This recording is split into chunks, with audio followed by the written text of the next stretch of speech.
Mets. Third inning, Strawberry again, this time with nobody on. Mets lead 4-zip, number 14 for Darrell. He was intentionally walked in his next at-bat. And then in the seventh, again, nobody on. And this is third of the game, number 15 on the season. And then Darrell had a shot at tying a Major League record, his final at-bat. Instead, he ripped a single. Len Berman in Chicago talked with Darrell about his big day. It was a great day, Len. I really felt good at the plate. I was so relaxed. After I hit the first home run, I was real confident that I was going to have a good day. The entire team headed to Montreal except for Ray Knight, who had permission to spend the night in Chicago with his wife, Nancy Lopez. There weren't too many happy faces around. You know, there's been some bad news from New York, and everybody's kind of down about it. And I was optimistic. I thought we'd settle it. You know, I still, have hope to settle it, but after the statement from McPhail, I don't have much hope. Any thoughts about being a first-place ball club heading to Montreal? It doesn't do much good to think about it, because if we're not playing tomorrow, the season could be over. And as the ballpark empties out, we don't know when it will fill up again, but at least Mets fans will have the memory of Darrell Strawberry's 3 home runs to carry them along. I'm Len Berman at Wrigley Field, Chicago. Thank you, Len. And Al, as you pointed out moments ago, Strawberry, the 4th player in Met history to hit 3 home runs in a game. The previous 3, Claudell Washington, Dave Kingman, Jim Hickman. You got it. Unbelievable. Yeah. In St. Louis tonight, Cardinals lost to the Phillies 9-1, so the Mets could conclude this 85 season in first by a half game. Ozzie Virgil banking 2 home runs. This 2-run shot, a big one. It gave the Phils a 5-1 lead. Now, in lieu of the Mets perhaps clinching the pennant tonight as a public service, here is our special Mets pennant celebration by way of a related celebration back in 1969. This is the way it might have been this season, rather than the Mets just quietly moving on to Montreal with the hope they'll be playing baseball tomorrow. Elsewhere, position on the stigma often attached to concert artists who sing material such as Cole Porter's songs. Landlords. Now laws limit rent increases for 900,000 families. He's Andrew Stein on your side and getting results. The future of American business in South Africa, Sunday at 11:45. 1969, the year of the impossible dream, and a black cat comes across the path of the Chicago Cubs. The Mets, 9.5 games back, rely on Tom Seaver, who won 25 and his first Cy Young Award. Seaver and the Mets, stunning the baseball world and beating the Cubs. 1985, the heir apparent to the mantle of Tom Seaver. Dwight Gooden has won 11 in a row. Once more, the Chicago Cubs are up against a Mets ace.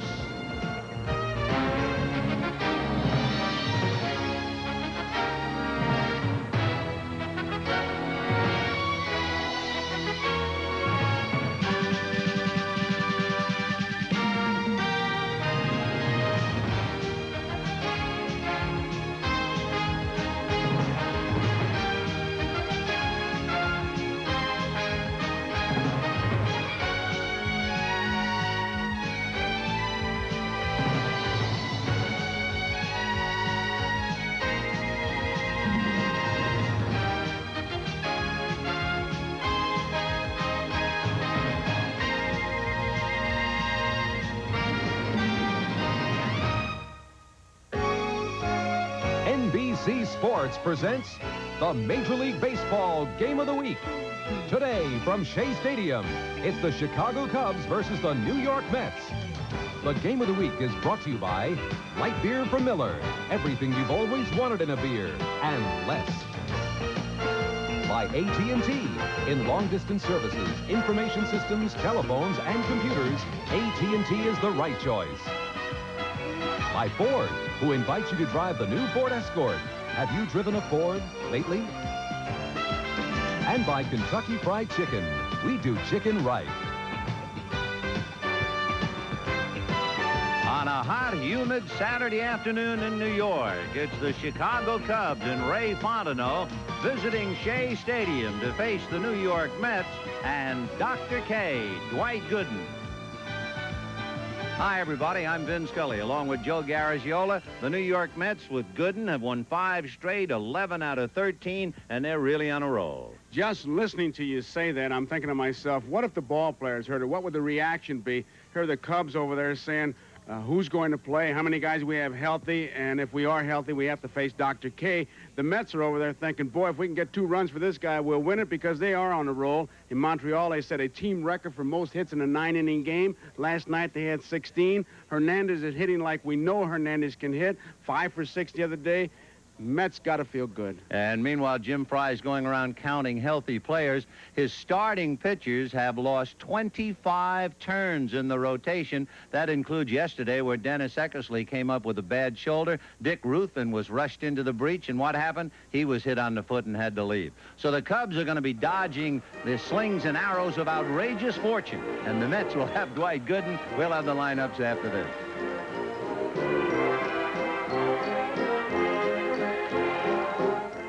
You know, one of the best things about being an ex-big leaguer is getting freebies to the game. Call the front office, bingo. And once these fans recognize me, I probably won't even have to pay for my light beer from Miller. Down it!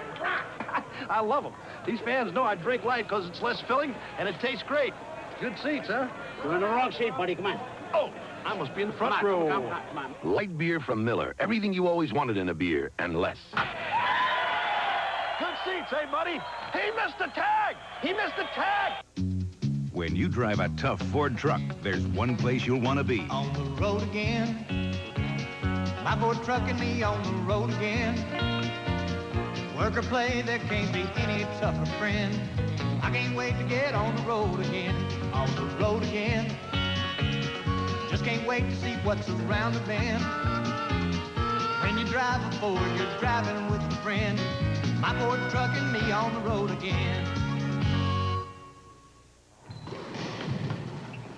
What's this stuff, guy? Aftershave skin conditioner. I know. I thought I was the only guy with sensitive skin. Every time I shave, I get it right here. What do you fellas use? Because shaving irritates my whole face. After. Try it. Looks different. Oh, it's rich. It's a lotion. After Sue's razor scrape sensitive skin. Hey, this feels great. And smells good, too. Terrific. Sensible care for sensitive skin. Aftershave Skin Conditioner. Fine Menon. The following message is furnished by Major League Baseball in cooperation with the Players Association. You know, on every pitch, I have less than 1/3 of a second to make the right choice. That's why I would never abuse my reactions. That's a game-saving decision. As a teenager, you also make decisions, and one of these can be life-saving. Don't let drugs ruin your ability to make decisions. Take a big leaguer's advice. Make the right choice. Say no to drugs. Baseball cares about you and your family.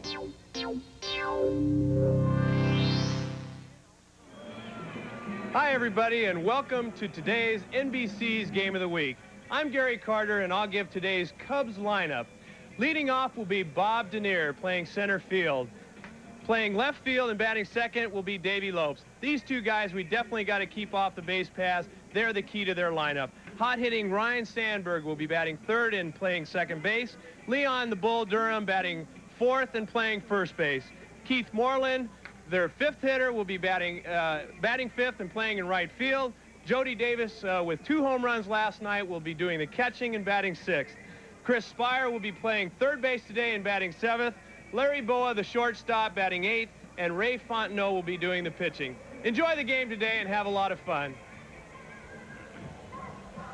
Here's the defense for the Mets. Foster will be in left field. Strawberry is in center field. He's been carrying a hot bat. Pachorik is in right field.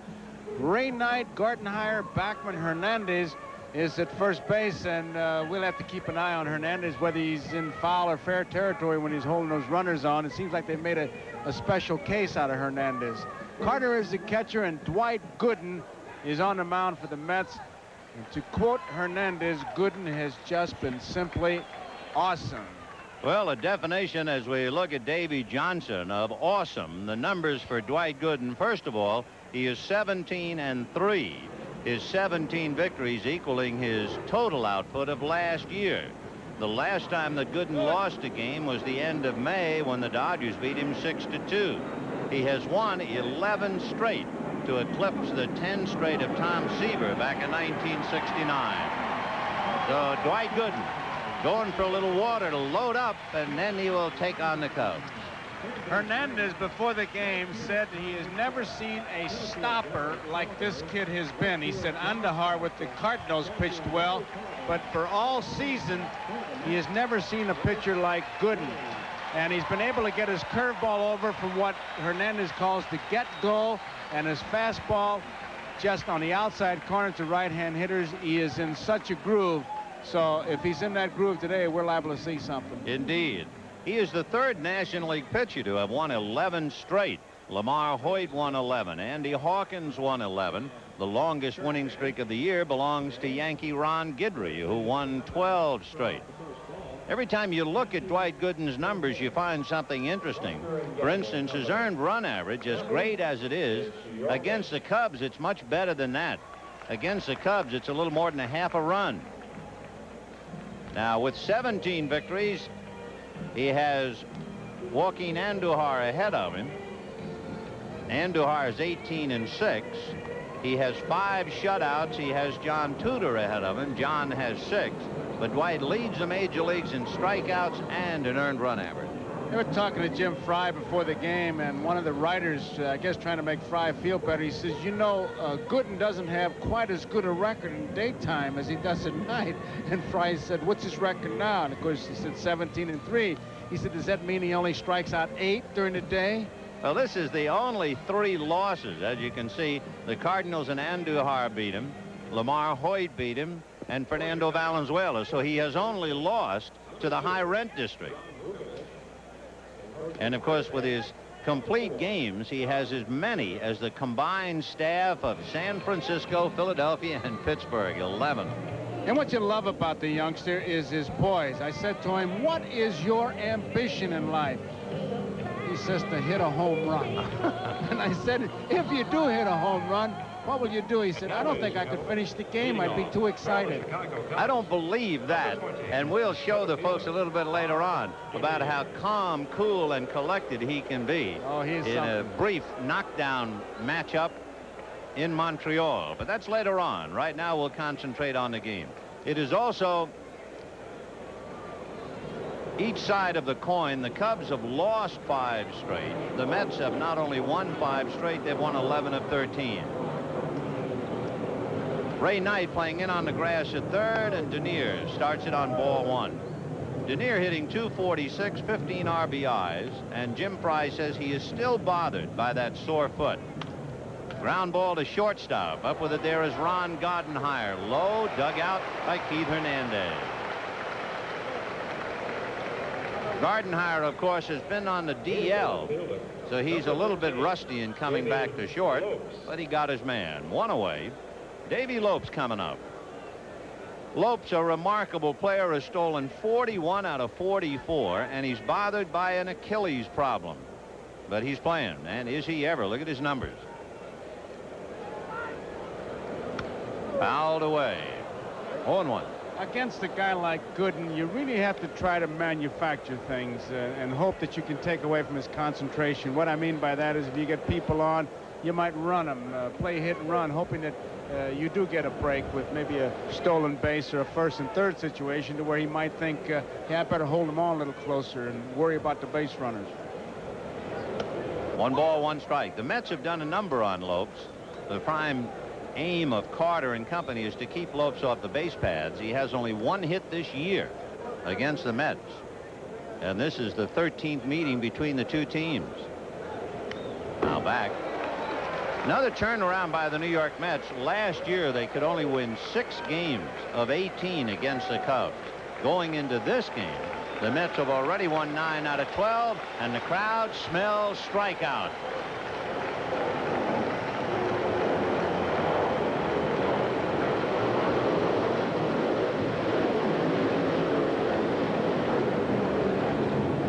One ball and 2 strikes.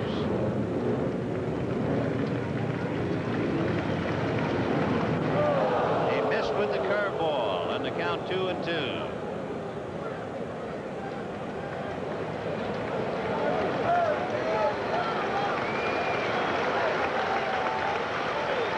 And another curveball got him looking.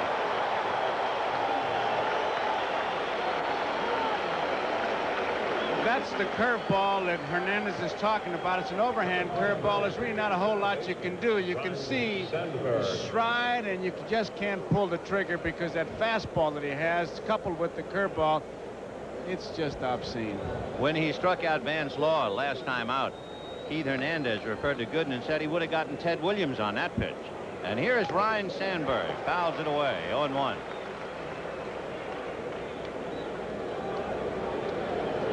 Sandberg getting the Cubs off on the right foot 5 times this year. Sandberg had been fighting a slump. He was 0 for 15, but he came back with 3 hits last night. Hitting .291, 15 home runs, 40 runs batted in. And it's rare. It's only the 3rd time this year he's hit in the 3rd slot in the Cub lineup. Bang, base hit into left center. Over to get it is Darryl Strawberry. So Sandberg, a 2-out single. Of course, in looking at a shaken up Cubs lineup, they've had 80 different lineups in 106 games. Number 10, first baseman Leon Durham coming up to face Dwight Gooden. Durham is more of a long ball threat at Wrigley Field than he is on the road. He has 11 home runs. He has hit only 7 home runs on the road in the last 2 years. And he has had some muscle spasms in his back of late, but Fry says he's okay. Right. Durham has hit Gooden very well, almost 400 against him. 0-1 to Leon. Sandberg at first with 2 out, just the start of the ball game. And he goes the other way over the head of Knight for a base hit. On his way to 3rd is Sandberg. Into 2nd goes Durham. Sandberg, a big turn, but he got back, and the throw is finally blocked by Carter, who fed to Hernandez at the plate. Ryne Sandberg apparently with a lack of communication there with Don Zimmer for a second. Sandberg had intentions of coming all the way around. Zimmer was up the line, had the stop sign put up, but Sandberg picks it up late. You can see that he dives back in. The throw gets away from 3rd baseman Knight, but Carter's backing it up like he should be and gives it to Hernandez. Durham was really handcuffed with that fastball, swung late and just blooped it into the opposite field. So with runners at 2nd and 3rd and 2 out, Keith Moreland is the hitter. And Moreland, perhaps the most consistent of the Cubs since opening day. Very steady right fielder. And first base open, and Jody Davis on deck. Moreland is the #1 Cub in picking up guys in scoring position. So let's see what the Mets do. They will pitch to him.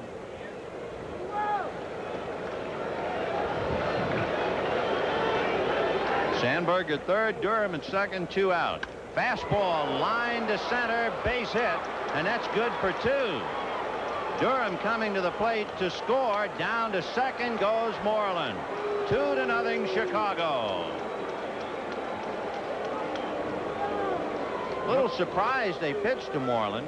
Well, I'm more surprised, Vin, that he gave him such a good ball to hit on, especially the first pitch. It looked like a fastball right down the middle, like he was going to try to get ahead of him.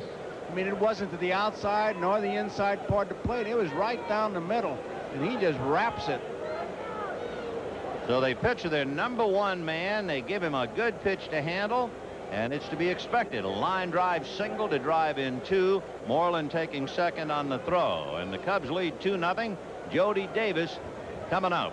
Jody hitting .237 with 12 home runs, 44 RBIs, hit 2 last night. Now, he shouldn't get a good ball to hit with first base open. If he wants to hit him, I'd make him widen the zone. Fastball in there. Chris Spire is on deck. Jody Davis and Johnny Bench had a conversation about Jody's hands, and Johnny Bench said they were just in too close to him. He's got to get them back farther, which you see he has. And he's hit 3 home runs in his last 2 starts. Foul back, 0-2. Jody, when he homered last night the first time, it marked 500 hits in his career. A milestone for him. In the inning, Dernier grounded out and Lope struck out, but Sandberg singled, Durham doubled, Moreland singled him in, and the crowd wants another strikeout with the count 0-2 to Jody Davis.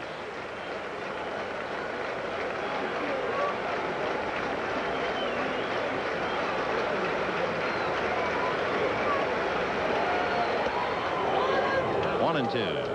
Put yourself in Jody Davis's shoes if you were the batter. Davy Lopes was called out on strikes on a big curveball after he threw him a high fastball. You certainly can't guess with 2 strikes. And yet, if you don't, how are you going to hit it? The old story is you got to look fastball so you can adjust on the curve. 1-2 fastball. The check at first, no swing, says Fred Brocklander. 2 balls, 2 strikes. If he throws him that Lord Charles right now, there's nothing Jody can do but just tie his shoestrings a little tighter. 2-2, the count of Jody Davis. Cubs leading 2-0 in the first inning. Breaking ball lifted to right center field. Strawberry calling that he has it, and he does. However, the Cubs get 2 runs on 3 hits, leave a man at the end of half an inning. Cubs 2, Mets coming up. I don't know. What are you gonna do? I don't know. I'd go to college. Me too. If I had the money. Yeah. So what are you gonna do? I don't know. What are you gonna do? You don't want those fries. What are you going to do, Jack? Eat your way to college? Really? I'm going to college on the new GI Bill. You serve full-time in the armed forces or part-time in the reserves, and you earn a lot of money for tuition.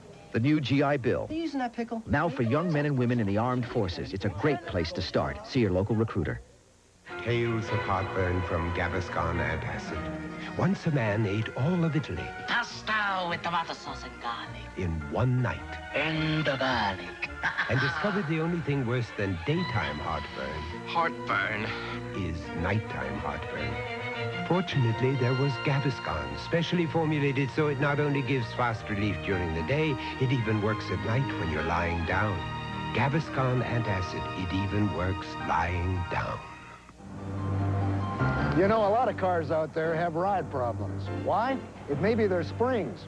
They can cause sag, bottoming out. Cars can lean, sway. Now there's a solution. Cargo coils by Moog. Different from standard springs. Let me show you why. These closely spaced coils smooth the ride, and cargo coils have these stronger coils to take over when things get loaded down. So if your car rides too hard or too soft, get a pair of Moog cargo coils at your mechanic or auto parts store. What?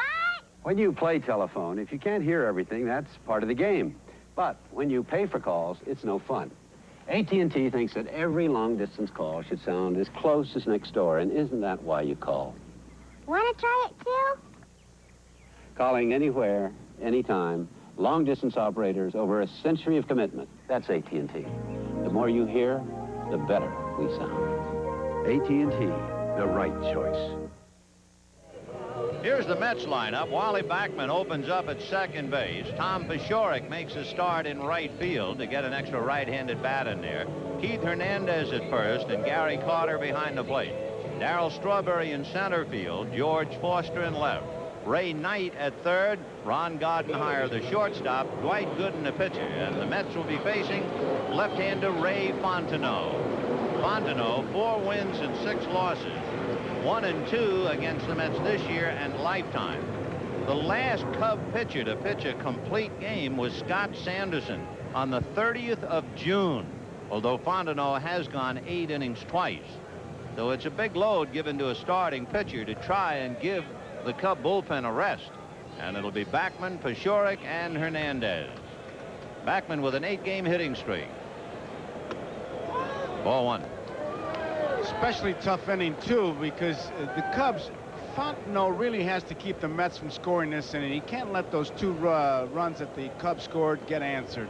He's got to shut him out here to pick up the ball club. He's basically a low ball pitcher, high foul or first out of play.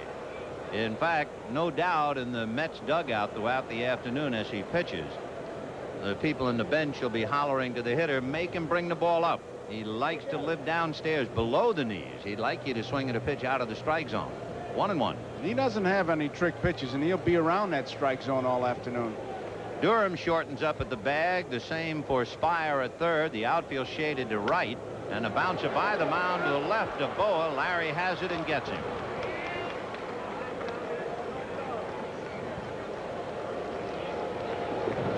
And here's the defense, the outfield with Lopes, Dernier, good speed. Moreland, whatever he can get to, usually holds on to, but Dernier covers a lot of ground. Left side with Spire and Boa. Well, got some age over there, but you saw Boa make a good play on the ball hit by Backman. Sandberg, Durham, Davis behind the plate. Tom Paciorek grounds one to the hole, backhanded by Boa. Off balance throw, too late.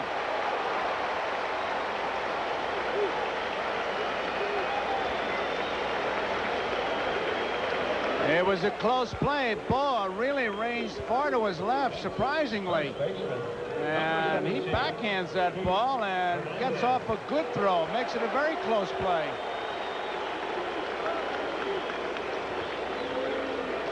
So Paciorek, an infield single, and that will bring up Keith Hernandez. An excellent play by Larry Boa. And here is Hernandez. Hernandez, with his good numbers, had a 5-for-6 game against Montreal, and in July he's hitting .392. He has been blazing hot in July.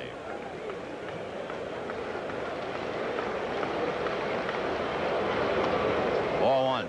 Not to belabor the point, but remember, it was that long game in Atlanta that got him started, and it was his dad in California watching the game when he said, I just never saw your numbers from the center field camera shot, so you're not turning enough, and you'll see him. There it is. 1-0 to Keith Hernandez. And that's a strike. 1-1. I said to Keith, did your dad watch the game that day? He said, what a dumb question. There's nothing keeps my father from watching the games when we're on. Yeah, he bought his dad a dish for the backyard that cost $4,500, and he's already gotten it repaid, becoming the player of the month in July. By the way, the first Mets player of the month since Kingman in 1975. That's a strike. 1-2. And he's even doing better than that in August. 1-2, the count to Keith Hernandez. Paciorek at first with one out, and on deck, Gary Carter. Go, Keith.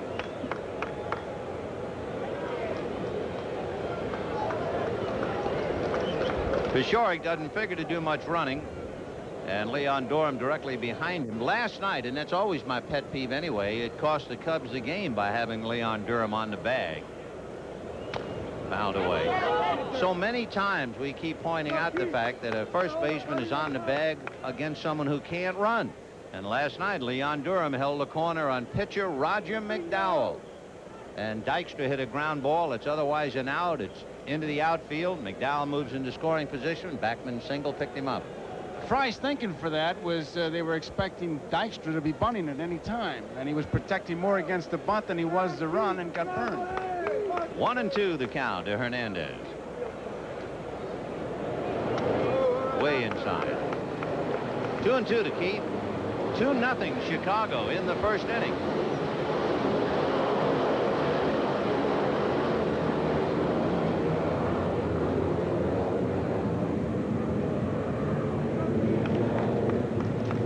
There were 2 outs in that game last night. With Dykstra, he's liable to bunt with 2, 3, 4, 5, 7 outs. It doesn't make any difference with him.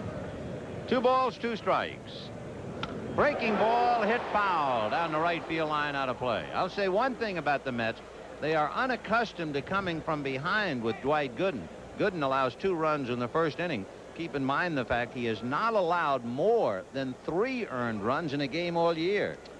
Vin, not to belabor the point about bunting, but did not Pete Rose bunt against the Dodgers with 2 outs to runner at third? And Cedeno scores the winning run? You got it. I mean, you just can't take for granted because of 2 outs that you will not be bunting. 2-2. Ground ball to the right side. Sandberg to Boa to Durham, and they get the double play. So the Mets are gone in order, and at the end of the first inning, the Cubs 2 and the Mets nothing. This is a busy day in the life of the new Ford Escort, the most improved Escort ever. The new Ford Escort is more efficient, more powerful, more comfortable. And even though it's a new Escort, the name Escort is already world famous. In fact, here comes the only car in the world that outsells it. Have you driven the best-built American cars? Have you driven a Ford lately? The events we speak of here took place when a man's reputation was his most precious possession. I implore you, my lord, not to take leave of your senses. I'll not compromise, Edmund. Historians disagree as to when the dispute began, but we do know that many brave men defended their honor to the utmost. There must be some other way to settle this, Lord Croydon. Stand back. Only this way will honor be satisfied. Good morning, gentlemen. You know the rules. Lord Henford, stand you ready? I am. Lord Croydon. I am. Then, gentlemen, take your ground. 1, 2, 3, 4, 5. For the last time, gentlemen, have you altered your positions? Tastes great. Less filling.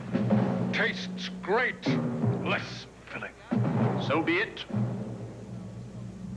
No one knows how long the argument has raged, but one thing is certain. Light beer from Miller went on to become the favorite light beer of all time. Strike three! A no-hitter, a perfect game for John Larson! Meet the men behind the microphones on a special NBC Sports World, Sunday. Number 28.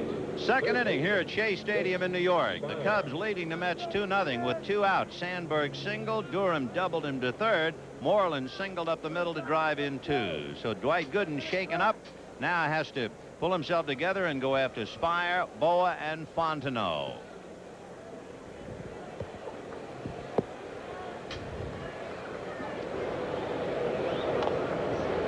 Fouled at the plate, 0-1 to count. Interesting, too, in Gooden's meteoric career. That's what it is. Only the 5th time in his career he's allowed a run in the first inning.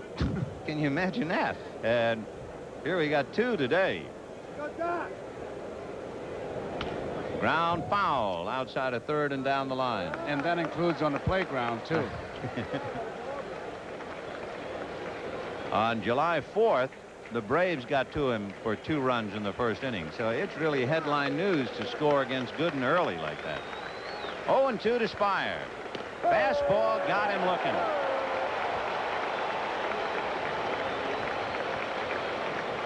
By the way, his high this year, he struck out 14 Giants. So he now has 2. Take a look at that fastball. Just threw it right by him. There's nothing you could do but just watch it go by. And Dutch Rennert behind the plate. I love umpires. Reminds me so much of Al Barlick when he was behind the plate. In the game, really booming out those strikes, and you can hear him all over the place. I love it. The batter now, the switch-hitting Larry Boa, hits one off the glove of Gooden, deflected to Gardenhire, who can make the play. So Boa gets a base hit on a comebacker, and Ray Fontenot will be coming up. That's the 4th hit off Dwight Gooden. Just couldn't get the handle. He looks like he's going to make the play here, but he can't really get a good grip on it, and eventually drops it. And now Hernandez is going to go in and talk to his young pitcher, because you have to expect Fontenot to be bunting the ball, and hopefully they can make the force at second base. Hernandez is a tremendous fielder. He'll come charging off the line. Fontenot has bunted twice, and the Mets are expecting that bunt right now. Ray Knight coming in from third. Hernandez charging from first. The bunt foul back. 0-1. What Hernandez probably did was to tell him, look, don't be throwing over to first base. Now he's going back to talk to him, because once he starts in for home plate, he wants to keep coming, and sometimes if a pitcher really they don't have it worked out, he's going to be thrown over there. And remember, earlier this year, Hernandez broke to the plate. The pitcher threw to him. He was about 20 feet down the line, and they called balk. They called a balk because it was deceiving the runner. Yeah, they changed the rule. In fact, the stance that Hernandez now takes is in fair territory, but he's off the bag. He figured out a way to get around all that. His stance right now, he's up the line a little bit. You can see where he is. And that's an old stance. I remember Bobby Watson doing that when he was playing in Houston. You're really holding the runner on without being on the bag. The bunt foul back, and the count 0-2. You know, one other thing now, Gooden has 2 strikes on Fontenot, so the crowd wants to see another strikeout. But strikeouts have become less central to his success. A case in point, in his last 6 wins, Dwight has struck out more than 6 only twice. The big thing is his control has been incredible. 0-2 to Ray Fontenot. It's the old story. You'd rather make 3 pitches for 3 outs than 9 pitches for 3 outs. I mean, you want to wholesale it any once in a while. Now, Fry wants to talk to Rennert behind the plate, and he's claiming maybe a balk where Hernandez in and out. He's not on the bag, and it's deceiving the runner.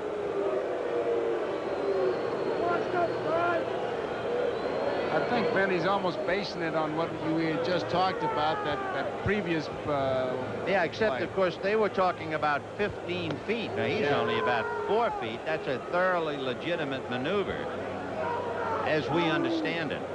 Started in and out, and that's the thing you talk to your pitcher about. Well, the thing about when he comes down the line, if he comes 15 feet down the line, you can't possibly be making a play. That's why they called it a balk. When he comes 3 feet off the bag, you could still be making a play on the runner, but Fry wants to have a meeting with the umpires, and Rennert will call them all together. Well, when he comes at 15 feet, the runner thinks he's throwing towards the plate anyhow, and what he's doing is throwing it to Hernandez, who's only maybe 20 feet from home plate. Yeah, it would not appear that there would be any substance to the argument since Hernandez is so close, or reasonably close to the bag. I mean, he's a matter of 4 or 5 feet at the most. And there's one other sidelight to this whole discussion that's going on. I'm sure that Fry is arguing for a point, but he's also trying to break the concentration of Gooden. Gooden is in the mold of a Koufax and Marichal, to where you play against him as opposed to playing against the Mets. How are we going to beat Gooden as opposed to how we beat the Mets? And all these little things, these distractions, they all add up. So Jim Fry has had his say in a losing cause. See, there's where Hernandez is. Now watch, when he leaves the bag, he's not gone very far. He could conceivably dive back at the runner. If he goes 15 feet down the line, that's another story. Well, what it does, it prevents Fry from playing run and bunt. He can't start that runner on a play like that. You got to make sure Boa does that he really is going in to get the bunt. 0-2, the count to Ray Fontenot. 1 out, 2nd inning. Cubs 2, Mets nothing. Gooden has been touched up for 4 hits already in an inning and a third. Boa doesn't go. The pitch high and away. 1-2. Every time I see that play where it's a guaranteed bunt, I used to go out there and I'd say to the pitcher, just let up on your fastball so he can be sure to bunt that ball. We can make the play at second, and we get a guy to clog up the bases like the pitcher. As hard as he's throwing, he's going to either pop it up or foul it off. 1 ball, 2 strikes. Boa goes. The pitch is strike 3. The throw is on the other side of the bag, and Boa has stolen it. That's the 3rd strikeout for Dwight Gooden. He really went into the bag hard. As soon as Hernandez took a step, it's a curveball. He picked the perfect pitch to go. You see the curveball. Carter had something on it, but the wrong side of the bag, and Boa really jammed his leg as he went in there. It's his left leg. You can see him calling time.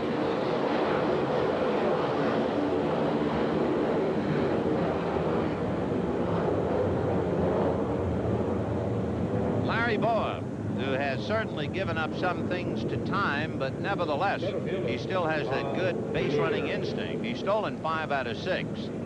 So with Boa at second base and 2 out, Bob Denier trying to pick him up. We told you Denier's left foot is still bothering him. He wears a little plastic covering to protect the top of the left foot where he had surgery. Flinching on the curveball. See him turn away. And Gooden is starting out with strikes as we look at the protective pad that Denier is wearing. In fact, the first pitch has been a strike to 8 of the 9 batters that Gooden has faced. I mean, he is starting out ahead of him. 0-1. And another breaking ball low. 1 ball and 1 strike. Cubs 2, Mets nothing, top of the 2nd inning. Scary to realize he's only 20. Won't be 21 until November. Fastball is hit down the right field line, slicing foul and out of play. And I imagine the Mets ownership is kind of glad that arbitration went another year. If this kid goes to arbitration, he'd end up with Connecticut, Nebraska, and all the land west of the Mississippi. By the way, isn't it a relief last Saturday, we were doing the game, sweating it out, and now here we are back in business. Thank goodness for that. Yeah, glad it's over. Gooden is a strikeout away of striking out the side, and he has to count 1 and 2 on Denier. He's done it 25 times in his career. Curveball got him. He struck out the side. 4 strikeouts for Gooden, but at the end of an inning and a half, Cubs 2, Mets nothing.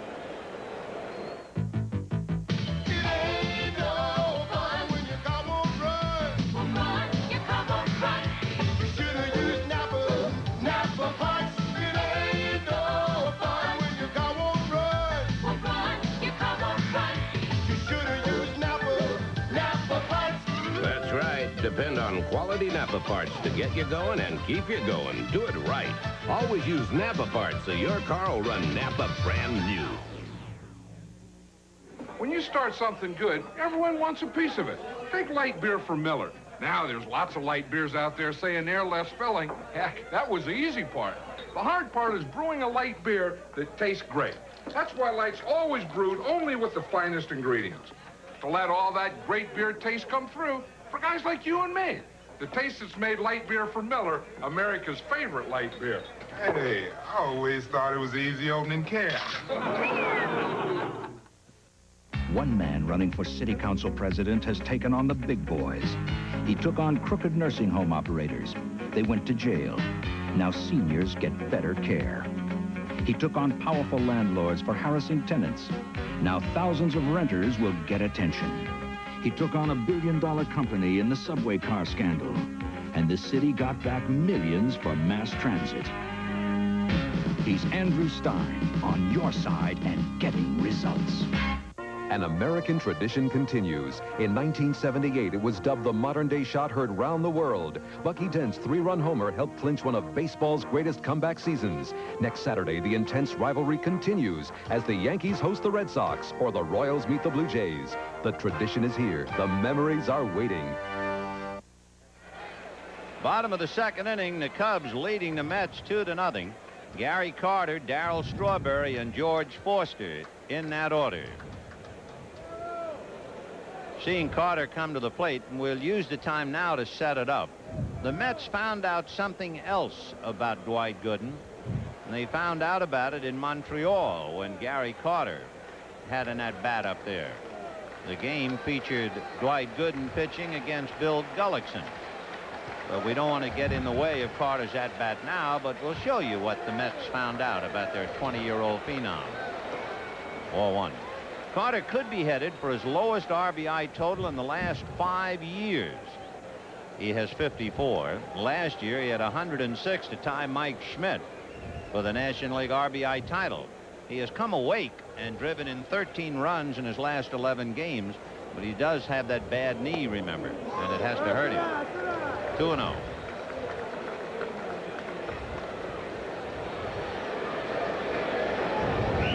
Gary has been wearing out Cub pitching this year, hitting .340 against Chicago. Hot ground ball to third, off the glove of Spire, recovers to get him. Carter hobbling on the bad knee. Here's what they found out about Dwight Gooden. Gary Carter up in Montreal was at bat. The count, no balls and 2 strikes, and here's Bill Gullickson's pitch. Look out. So now Dwight Gooden went to the mound. Gullickson came up, and look at this.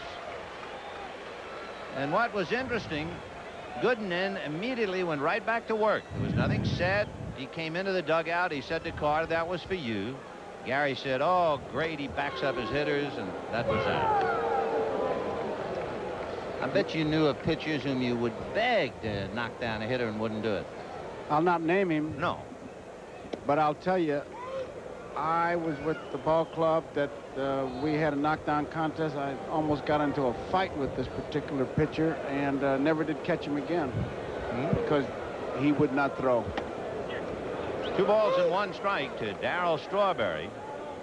Strawberry in the last month, he's hitting .333, 10 home runs, and of course he got 3 of them in 1 game, including a grand slam home run that we saw here on the game of the week. So he's been explosive. In the last 31 games, he's had 31 runs batted in.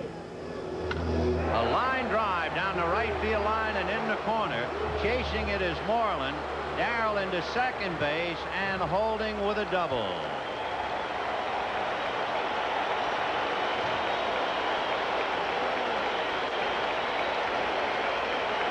He's in a groove. He was talking about it before the game when we were visiting, and you can see the stance. He's just right on top of the pitch. Good follow through. He's just in a groove. Moreland very carefully waiting to see what's going to happen, because if you get too aggressive playing that carom, it'll end up a 3-base hit. But now you have George Foster, who earlier this year beat Fontenot with a grand slam home run. Foster with that .257 average. He had a 6-game hitting streak snapped last night. So Foster trying to pick up Strawberry with 1 out in the second inning. 2-0 Chicago. High fly ball into deep right center. Dernier going back, away back. It's gone.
High fives, 2 low 5, and see you later, Charlie. 2-2 in the second inning. That Rafael Santana does a dance with it. Yeah, a home run now is getting to be an event, man. It looks like breakdance blues.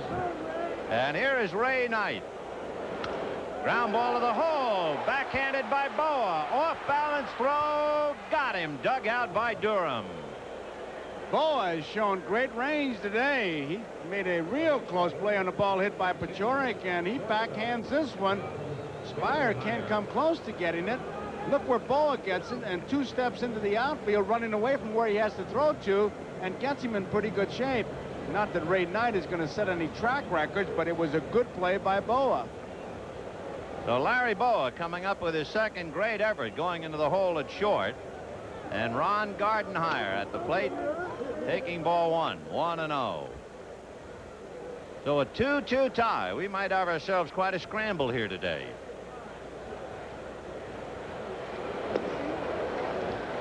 Hitting is so contagious. I mean, once Hernandez starts, everybody looked at. Foster woke up, Carter woke up, Strawberry started hitting. You know, the Mets have been averaging 6 runs a game since early in July. They're hitting over 290 for a month. So 2 runs doesn't seem like very much to them right now. So they're all even 2-2. And there's ball 4 to Gardenhire with 2 out. And Dwight Gooden will be coming up. That's a doubly tough base on balls, because now you got your pitcher up there, and it's a bonus even if he doesn't get a base hit, because you lead off with your leadoff man next inning. Nothing like getting your pitcher out of the way. So here is Gooden. With a runner at first, 2 out in the second inning, a 2-2 tie.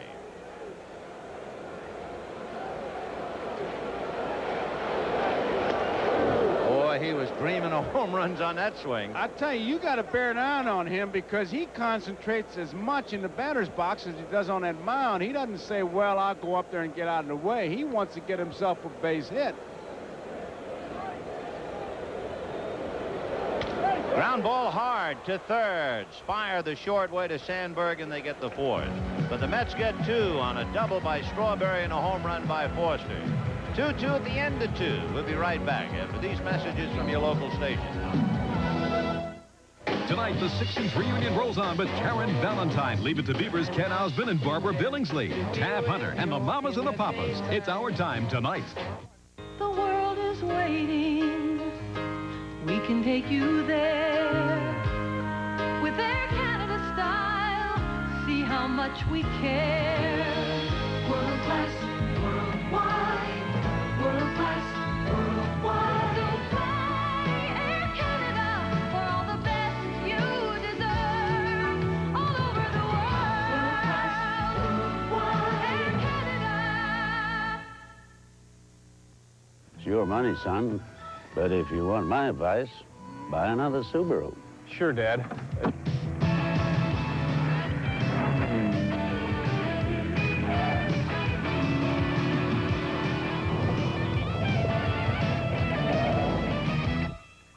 I thought we agreed you'd buy a Subaru. But, Dad, I did. The new Subaru XT Coupe. Visit your New York, New Jersey metro area Subaru dealers. Hey, Curtis. Remember we hit New York's lotto for all those millions? Man, we were hot stuff. But now they got this new Lotto 48 Wednesday and Saturday. The jackpot start and the millions. It could really get big. Makes us look like penny pitchers. We gotta play Lotto 48. Right, but first, let's eat. 2, please. And don't be stingy with the mustard. New, bigger Lotto 48. The new way to join the family of Lotto millionaires. The future of American business in South Africa, Sunday at 11:45. I'm a foster child. Well, what do they say? Victory has 1,000 fathers and defeat is an orphan. So I can understand that as George goes to his position. 2-2 in the 3rd inning. I would think about 90 miles away down the road in Philadelphia, taking things easy for the moment, are Whitey Herzog and his band of St. Louis Cardinals. They'll be playing Philadelphia in a doubleheader. Danny Cox and Jerry Koosman, the former Met, in one game. Kurt Kepshire and Kevin Gross due to go in the other. If the Mets, leading by a half a game, win today, if the Cardinals swept the doubleheader, then the Cardinals and the Mets would be in a dead-even tie. Davy Lopes. Half swing for a strike. Remember, Lopes struck out in the 1st inning. Called out on a curveball. In fact, of the 4 strikeouts, 3 of them have been with the curveball 3rd strike. Only Spire with the fastball. High chopper up along 3rd. Ray Knight with plenty of time to get him. Talking about the Mets, they are in 1st place, a half a game in front of the Cardinals. The Cubs are in 4th place, 10 games behind the Mets. Of course, the Cubs have been decimated by injuries. If you can imagine a pitching staff that has lost 25 starts in the rotation. Dennis Eckersley is not here. He went up to Boston last night. He was to be examined by Dr. Arthur Pappas today in Boston. And the Cubs are waiting for the report. Ball 1 to Ryan Sandberg.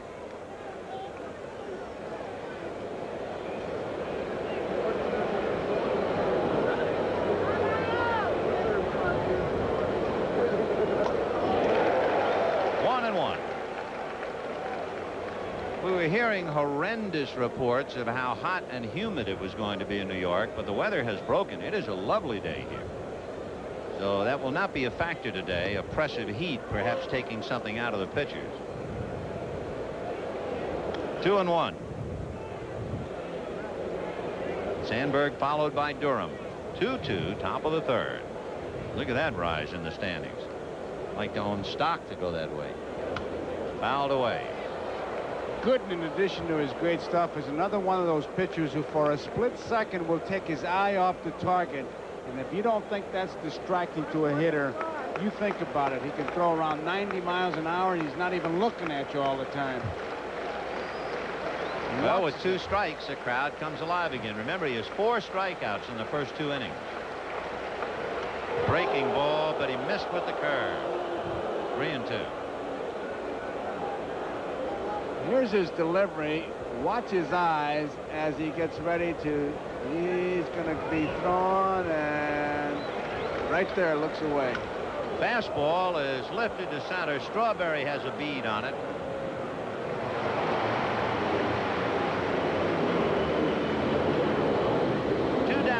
the third inning. And Leon Durham is the hitter. You know, with the possibility of a strike and then 2 days off, doing a little reading about baseball. Some of the great American authors have written about baseball. And how about this line from William Saroyan? He said, 2 events are supremely beautiful, the strikeout and the home run. Each is a difficult and unlikely thing, flawlessly achieved before your eyes. And we've seen them both today, the strikeout and the home run. You really think that a strikeout, Saroyan notwithstanding, is as beautiful as a home run if you're a hitter? No, each one is beautiful, flawlessly achieved. And I think this crowd, they were thrilled over any strikeout Gooden gets, and you heard the noise when Foster hit one out. Are you messing around knocking Saroyan? Well, ground ball to third. Ray Knight takes care, and that's that. A very quiet third inning. I'll come back and give you the thought. The Deems Taylor will return, but right now 2-2 at the end of 2.5. Or is it Bennett serve? It'll work on your dandruff. Yeah, but I'm afraid it won't leave my hair the way I like it. Hey, this is great stuff. Today's Head and Shoulders. It's all I use. Okay. Tough dandruff protection that works only on your scalp, not your hair. Gentle conditioners go there. Tough on dandruff, right? But great on hair. Today's Head and Shoulders. Dandruff care that's good for your hair. Raise your hand. You got it. Raise your hand. You know it. You feel confident, secure. If you want to feel confident, raise your hand. If you want to feel secure, raise your hand. If you want protection that helps you feel dry all day, raise your hand and reach for sure. Confident, confident, dry and secure. Raise your hand if you're sure. Raise your hand if you're sure. Reunity, it tastes so fine. Reunity, pure and natural wine. Reunity on ice. Reunity so nice. Reunity. It's Reuniti Ice-A-Pair time. Right now, Reuniti is twice as nice on ice because it's specially priced. Ice-A-Pair of Reuniti now and save. Reunity, Reunity. The NFL plays here, America. Can Joe Theismann lead the Hogs and Smurfs down Pennsylvania Avenue and into another winning season? The NFL plays here, America. Al Davis will be waiting with his own cast of characters as the Coliseum witnesses a rematch of Super Bowl 18. The Redskins battle the Raiders. The NFL plays here on NBC. And all of that is next Sunday, 4 p.m. Eastern Daylight Time, although I doubt if it will be flawlessly achieved. Little number up along third base goes foul. 0-1. All right. All right. Saroyan says the home run and the strikeout. I want you to take a survey of Lopes, Dernier, Spire, and Fontenot and ask them if they thought it was flawlessly achieved. Well, when Lopes was caught looking at that curveball off a strike 3, he had to go back to the bench and say, Mr. Fry, that was flawlessly achieved. And Fry said, I'm going to flawlessly achieve you. I could think of a... It sounds beautiful, I guess. Davey, it was flawlessly achieved, but you flawlessly achieve enough and you'll be in another league. Bottom of the third inning. And Wally Backman followed by Tom Paciorek and then Keith Hernandez. 2-2 in the third. I don't know what you're going to do. I've got a Thomas Wolfe quote later on. I didn't realize that Saroyan was writing about me when he was talking about that. Flawlessly achieved. Thomas Wolfe yet, huh? Yep, that's later. Right, 1-1. I'll give you a Roger Wolf one. Okay. 2-2 tie. A little roll into third. Spire kind of side-arming that one over to Durham, 1 away. And the batter will be Tom Paciorek. Got a few years of experience on the left side of the infield, whether it is Boa and Say, Spire and Say, or this combination, Spire and Boa. I mean, they can talk about some old times. Yes, they can. With one out, here's Paciorek. Paciorek was telling us an interesting thing. Now, here's a guy with the White Sox who is cut loose and winds up with the Mets. And in this day and age, players' contracts are always important. And you want to talk about the cat swallowing the canary. Paciorek has a stipulation in his contract. He has an attendance clause. Now, that's inside ball, too. Now, the Mets have inherited an attendance clause based on the Chicago White Sox. And the contract said, okay, Pashorik's going to get X number of bucks if the White Sox draw over $1.8 million. High foul down the line, drops untouched. Okay, $1.8 million. That's still in the contract. As of today, the Mets have drawn $1.7 million. Now today, this crowd in this ballpark will push him over $1.8 million. Everything over $1.8 million. Pashorik says, thank you very much. He could conceivably be paid on the, what, $3 million? They could draw $3 million. Now you want to talk about a propitious plan. Boy, that was propitious. I'll tell you that. And it was also very smart. A promise of added emolument. Whoa. That's what Branch Rickey used to say. Ground ball into left field, and Pashorik can forget about the attendance clause for the moment. A one-out single. He's 2 for 2. And the batter, Keith Hernandez. Hernandez hit into the double play in the first inning. He's 0 for 1.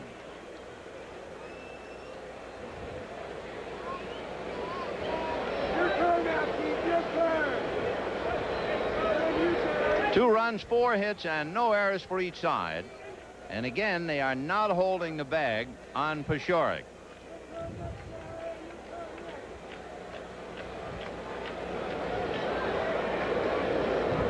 And Pashorik goes in a hit-and-run chopper to Durham. So they get the out, but Pashorik advances. Now with Pashorik in scoring position, Davy Johnson has Gary Carter coming to the plate in a 2-2 tie. They're going to walk Carter, and of course Darryl Strawberry coming up. You can see the value of a Strawberry and why the club was hurting when he was out of the lineup. Okay, put him on, but Strawberry, just going on what he did last time, he doubled down that right field line. Of course, the Cubs are playing percentage, but right-hander, left-hander, the group that Strawberry's in, not going to make much difference.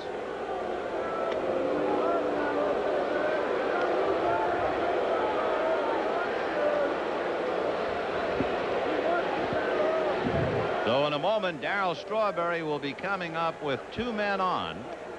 Jim Fry hoping that this bit of strategy will pay off and get him out of the inning. I like it. I'll tell you why. It takes the monkey right off the pitcher's back. Fry is saying put him on. A lot of managers would simply say, hey, if you walk him, it's okay. Don't give him a good ball to hit. And here's ball 4. The last time we saw Darryl Strawberry at Shea Stadium, he walked up to home plate with the bases loaded.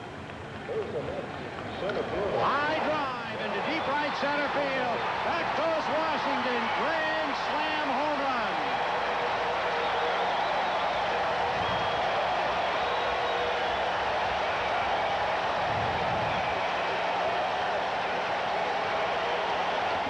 Now back to live. Ball 1. The Strawberry slam against Steve Bedrosian in Atlanta. Now he's up there with runners at first and second. Pashorik at second and Carter at first.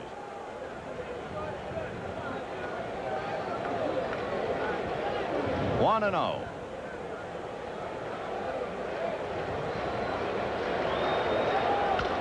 Ground ball wide of first into right field for a base hit.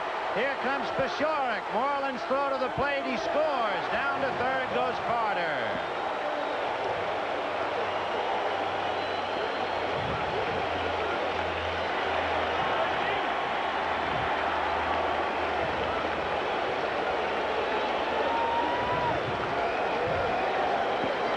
So the Mets have taken a 3-2 lead as Darryl Strawberry singles by Leon Durham.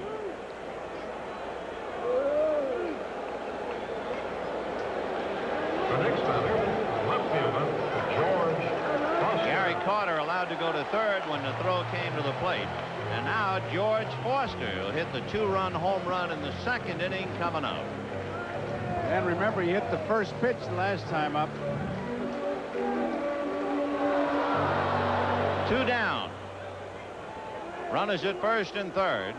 And Jim Fry and his Cubs are suddenly down 3-2. And for Jim, once again, trouble with a starting pitcher. As we told you, the last complete game by a Cub pitcher Scott Sanderson, the 30th of June.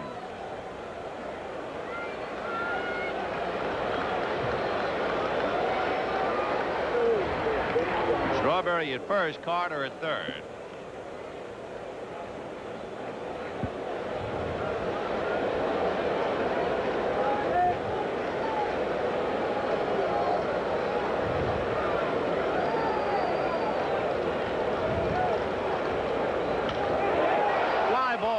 Shallow left center. Coming up for it is Dernier, and that's it. 1 run, 2 hits, 2 left. And at the end of 3, the Mets 3 and the Cubs 2. Now, as I understand it, Bobby, in baseball, you keep your players in a bullpen, choke your bats, and steal bases? That's right, Freddie, and just about everybody drinks light beer from Miller. Oh, this is the one that's less filling. Right again, and that's important to an old base stealer like me, and it tastes great. Certainly does. Now, about these bases, mate, how many did you steal? 681. Wow. 681? Blimey, where do you keep them all? Light beer from Miller. Everything you always wanted in a beer, and less. I'm Mr. Goodwrench. If you could ride under your car, you'd see the dirty, hard work your suspension system does to give you a stable, comfortable ride. In time, these parts wear, so have the suspension system examined regularly. If it's shocks you need, I'll install new GM Goodwrench shock absorbers with a lifetime limited warranty. You get them exclusively from a GM dealer who sells GM Goodwrench parts. Just stop in and keep that great GM feeling. With genuine GM parts. August Best Buys. Just in time for school. School? This clamp-on lamp goes anywhere for just $3.99. It'll light up your study area. Study? The Spartus digital alarm clock is $6.99, but with a $5 rebate, the actual cost is only $1.99. Now we won't miss the school bus. School bus? The snack pack backpack with an insulated lunchbox is just $7.44. Lunch here, homework here. Homework? Ace is the place. Monday on TV's Bloopers, take a crazy look at Steve Garvey, Bruce Jenner, and Bill Cosby. Here we go. And we've got a tiger by the tail Monday. Are you going to tell Tom Paciorek, or am I going to tell him? You're going to tell him, because if you tell him, Paciorek will have had a bad year today. Well, there we were before the game, and Paciorek was chortling about his attendance clause in the contract, and the Mets are going to draw close to $3 million. And the Mets have informed us, oh, no, that only belonged to the White Sox. So now he's got to root for the White Sox to draw over $1.8 million. Poor Tom. He's had a tough year today. Boy, did he lose a lot of dough. Oh, in 10 minutes. 3-2 in favor of the Mets, and we're going to the 4th inning. Keith Moreland. The Mets pitched to him with runners at 2nd and 3rd and 2 out in the 1st inning. And Moreland, who's been giving him a bad time, continued to do so with a base hit to drive in 2. Now he lifts one to right center field. Strawberry will make the play. Very bright sun. Darrell using that glove almost immediately to help get a little extra shade. And the ball hit in that area is against the wind. There's a light breeze, barely a zephyr, blowing from right to left, but it has turned out to be a beautiful day. It is T-shirt day here, Cub Busters T-shirt, and with the promotion and Dwight Gooden, it's a sellout. And here's Jody Davis. Davis flied to center in the 1st inning. Ball 1.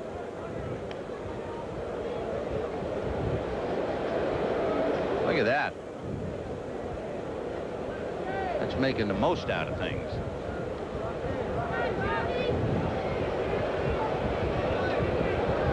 Fastball shelled up the middle. So Jody gets a 1-out single to center, and that will bring up Chris Spire. The next batter, 3rd baseman, Chris Spire. Now, Hernandez has just been asking his manager, should I play behind him halfway? It looks like he got the okay to play halfway because, again, going back to what we said earlier, you really have to try to manufacture things against Gooden. The Mets are going to try to guard against a possible play. What Fry wants to stay away from is the double play, and you do that with the hit-and-run play. So with Davis aboard and 1 out, Chris Spire will be the hitter.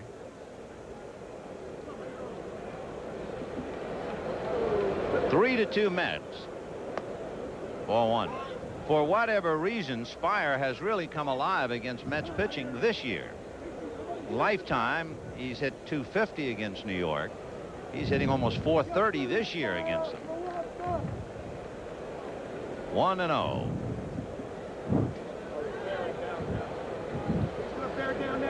Davis is able to get a pretty good lead. Hernandez playing behind him.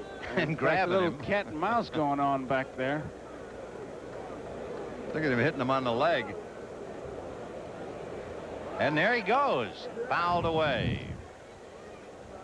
You saw Gooden back off when Carter flashed the first sign. It could be that Carter had put a sign on and just one of those signs maybe used once or twice during the ball game and kind of confused Gooden. There you see Davis trying to grab the glove, and Hernandez. I remember one player used to get a handful of dirt and put it in the first baseman's pocket, and the first baseman would step on his foot. Jody does not have a stolen base, nor has he been involved in a steal this year. Now you can see Keith is in front of him. Davis needling him. They moved him in now with the attempted hit and run. 1-1. That's a strike.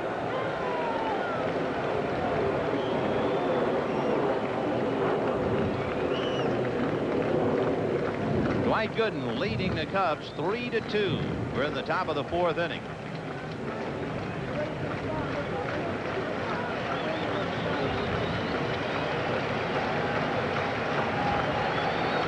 Check swing foul off to the right, rattling around amongst the customers, and it's still 1 ball and 2 strikes.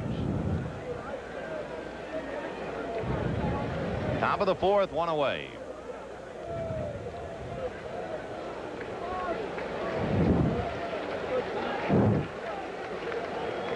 Standing at first, Jody Davis, held on by Keith Hernandez. Spire trying to move him around. 2-2. Now, if you're going to run him 3-2, you figure, well, I'll run him 2-2. But you got a strikeout pitcher out there, regardless of who the hitter is. So Fry has a decision. For me, I'd start him. Well, we'll watch Jody Davis and Gooden off the rubber. Cubs scored 2 in the first. Mets tied it in the second. Mets take a lead in the third. Cubs trying to tie it up in the fourth. Davis holding. Big breaking ball missed. 3-2. And did you see Spire almost do a dance? His body bent in the middle. Kneecaps went one way. He was just nothing he could do but take it. Watch him do a dipsy-do there. Whoop, whoop, whoop. Now with a full count and 1 out, let's see if they play run and hit. Hernandez right on the bag. Jody goes and is a one-hopper hit behind Gardenhire, and by the time he picks it up, everybody's saved. So Gardenhire breaking to cover with Jody running, and the ball hit back of him. It's interesting that Gardenhire was breaking the cover with Spire right-handed batter, which simply says that the Mets didn't think that he'd be able to pull Gooden. You can see Jody taking a look and see where the ball is hit. Gardenhire makes a good play getting the glove on the ball, but he was breaking it, thought that Spire would go the other way. So with 1 out, the Cubs have runners at first and second, and Larry Boa coming up to the plate. Boa singled off Gooden's glove in the second inning. They really don't expect Boa to be able to pull. Strawberry's over in left center, Foster left field, a lot of room in right center field. You can see it.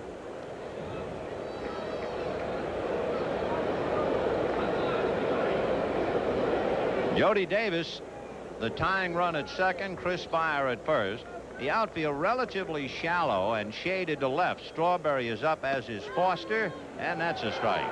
0-1. There's a gap in right center field. Tom Paciorek has to play straight away and right.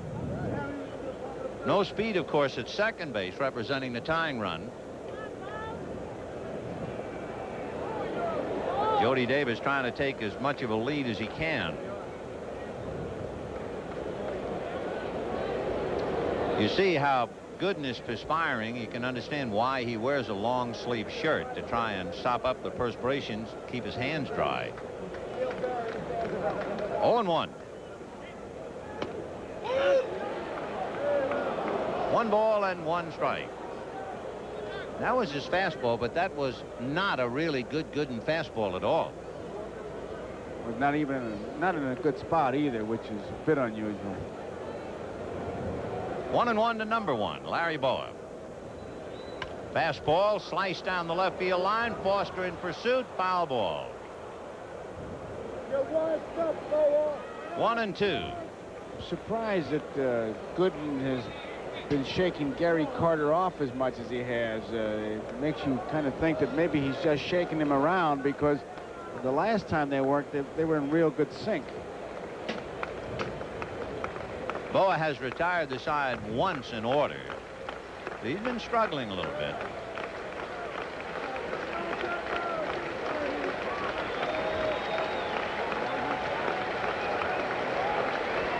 Shook him off again. 1-2. Fastball hit into left field, sinking in front of Foster, and the bases are loaded. Davis had nowhere to go but 90 feet.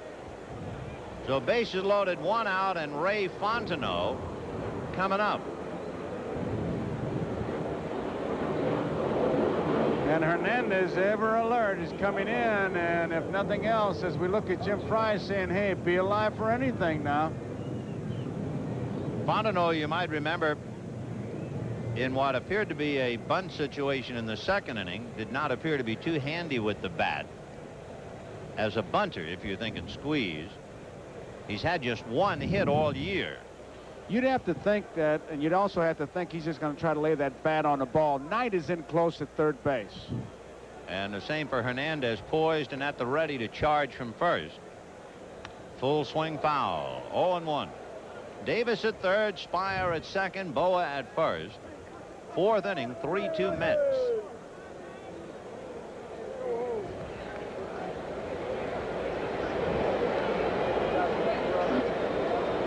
So Fontenot in a big spot, and Bob Denier on deck. Gardenhire and Backman in double play depth. The outfield very shallow and towards left. Good fastball. That looked like a Gooden fastball, and the count 0-2. And he had it in the Gooden spot, which was low. Now he's really in good shape to throw that big hard curveball and get the strikeout, which is what he's looking for right here. He doesn't want that fly ball, obviously. He has 4.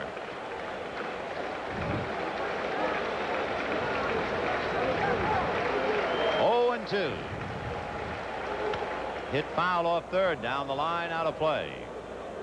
On the strength of that, Vin, I'd have to say that he obviously feels his fastball is his best pitch. That's what he's going to get him with, because pitchers just, well, they don't see that many curveballs, and that's the pitch you usually get the strikeout with. And he came back with a fastball there, and Fontenot was able to foul it off. A spot like this, you don't even want him to put the bat on the ball, because even the ground ball might trickle through. No balls and 2 strikes to Ray Fontenot with 1 out and the bases loaded.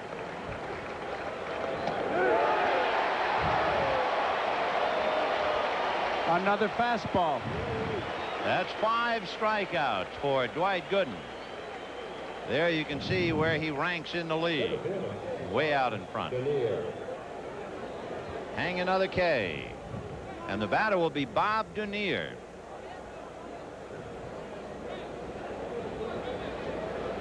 Remember, Gooden struck out the side in the second inning. He got Lopes in the first inning, and now Fontenot. Denier grounded out and struck out.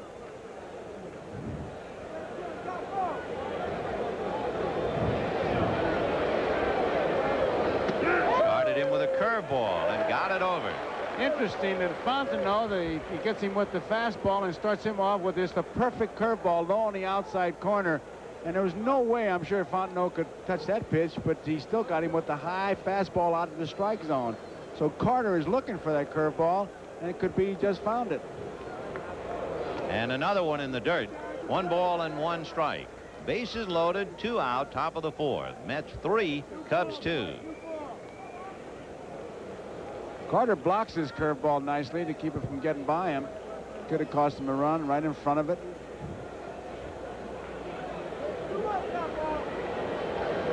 The Mets 3 runs, 5 hits. The Cubs 2 runs, 7 hits. One ball, 1 strike. And another curve, so he's given him 3 in a row. 3 in a row. That first one was a real good one for a strike. These two have been, the second one would be bounced up there. This one just snapped a little bit too soon and out of the strike zone. 2-1 to Bob Denier. Fastball, strike 2. That's simply, it's now you and me, Mr. Denier. I'm going to throw you my best fastball. You try to hit it. And all Denier could do was just listen to it go by home plate. And listen to this crowd come alive. 2 balls, 2 strikes, 2 out, bases loaded.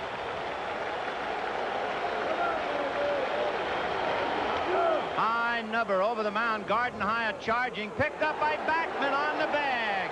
The ball took a funny bounce and came to Backman right at the bag.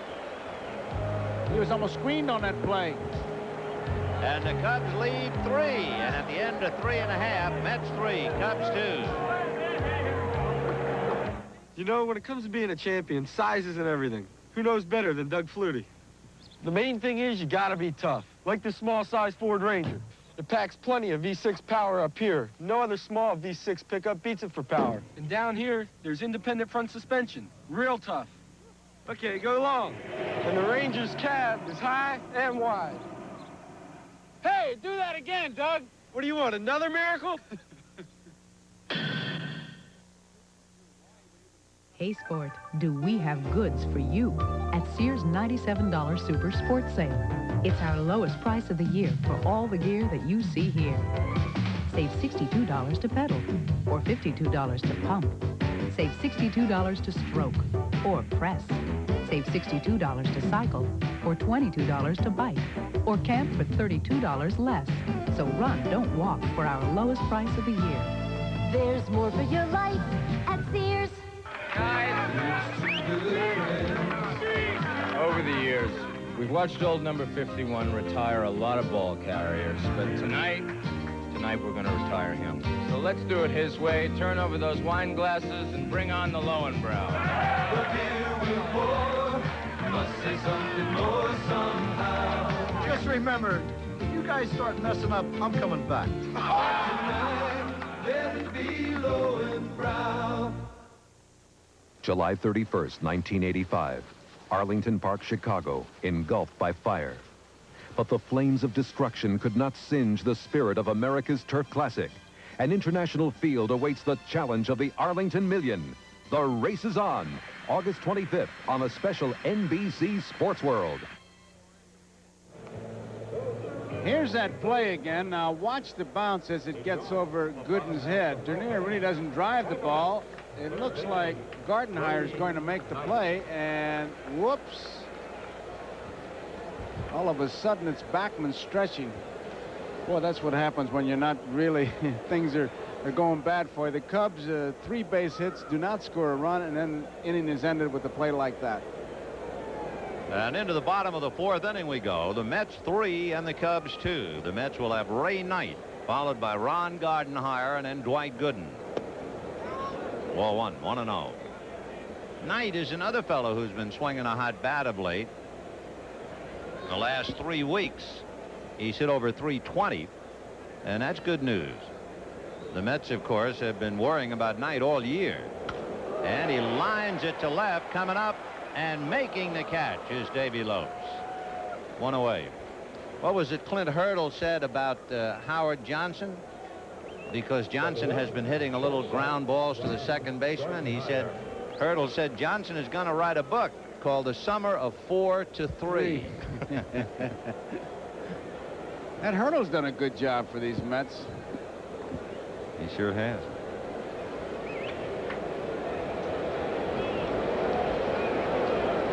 Ron Gardenhire walked in the 2nd inning. Ray Fontenot working against Ron Gardenhire here in the 4th inning. Mets leading 3-2. The Cardinals playing Philadelphia in a doubleheader later on. You know, when Ray Fontenot was acquired over the winter from the Yankees, he was acquired to be a left-handed reliever, a commodity the Cubs did not have last year. However, Fontenot has become a member of the rotation for the last 2 months, and he hasn't pitched in relief since the 6th of June. So you talk about a turnabout in a guy's career. 3-0. And there's ball 4 to Ron Gardenhire. For Fontenot, that's the 3rd walk, one of them intentionally granted, and it'll bring up Gooden. And that's good 8th place hitting. You say good 8th place hitting. Anytime you get on is good, but especially so on a day like today. Gooden, you know, will be looking to bunt the ball, get him out of the hot sun, and put the man in scoring position. So Gooden up there, we can check his numbers just to see what kind of a job he has done with the bat this year.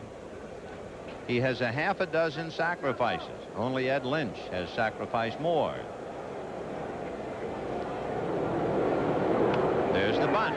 Good one. Jody Davis to Ryan Sandberg, and on the play advancing to second is Gardenhire. He just does everything well. I tell you, he's just a good athlete, and he does what he has to do. He had to bunt here, he bunted. He had to get the strikeout in the 4th inning, he got it. You can see why he's going to win a lot of games. Sure, you can look at his arm, but he also helps himself on the mound and in the batter's box. So Gooden has a chance to sit down and cool off. And with a runner at second and 2 out, the Mets have an opportunity to add a run as Mel Stottlemyre shook his hand.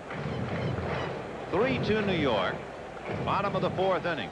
And the batter is Wally Backman. 8-game hitting streak, has grounded to short, grounded to third. 0 for 2.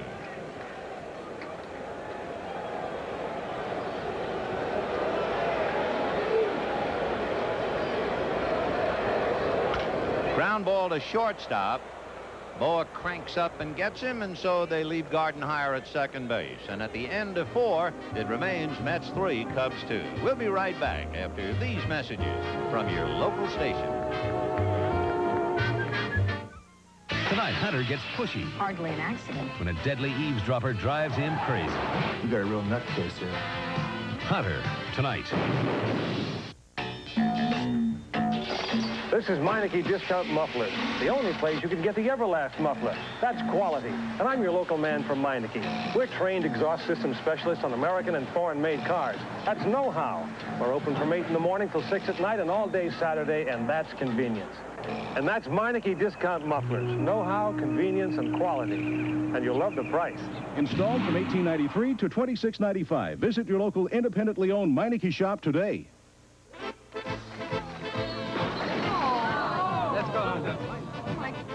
What are you talking about? Daddy! Please, stop. Nothing is going to ruin this wedding. So if it takes all night, I personally will drive each of you home in my car. My Subaru. Drive a Subaru with on-demand 4-wheel drive, and don't let the weather spoil a good time. Visit your New York, New Jersey metro area Subaru dealers. So, enjoying the chocolates you brought back from Zurich? Not bad. But you know that diagram I said we needed next week? By now, John, I know. You need it today. Hold on. Using AT&T International Long-Distance Service, Facsimile lets you send a bit of yourself. In minutes, quality graphics, charts, letters, or signatures can be in the hands of someone overseas. Perfect, Hans. Now, if only it were that easy to send more Swiss chocolate. AT&T, the right choice. Don't get ripped off. Fight back with David Horowitz tonight at 7:30. We're going to the 5th inning here at Shea Stadium in New York. The Mets leading the Cubs 3-2.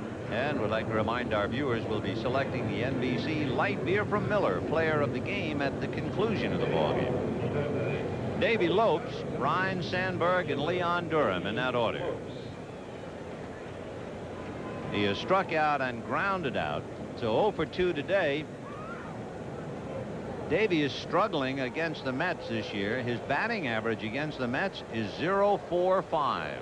So they have really thrown a blanket over him. Fastball, ball 1. So doing a number on Denier and Lopes. The Mets have beaten the Cubs 9 out of 12. That's in there. 1-1.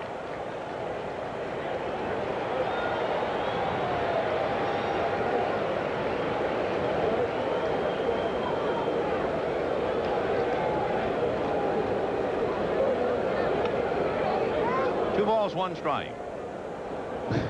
That was good play. Carter, when he went to throw that ball, he bumped into Renner, and it just bounced up there. You can see Gooden do a juggling act.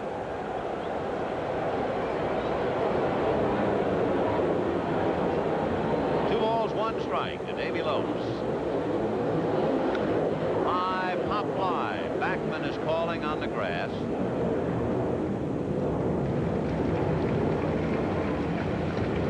One out in the fifth inning, and Ryan Sandberg coming up. Sandberg singled in the first inning, flied to center in the third. Coming up, second baseman, Ryan Sandberg.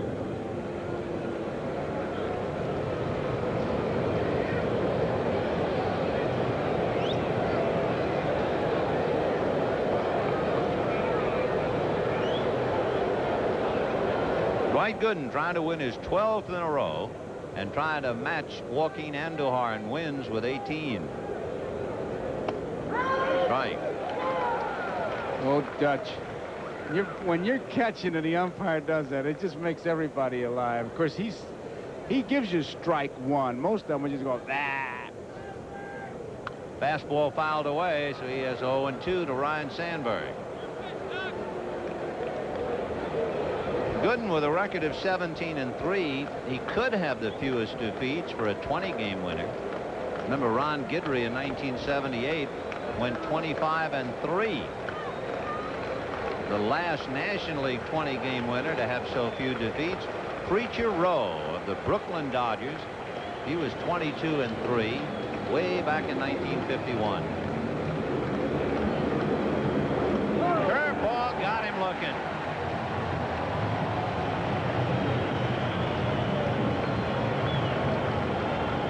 Half a dozen strikeouts for Dwight Gooden. What a mean pitch that was.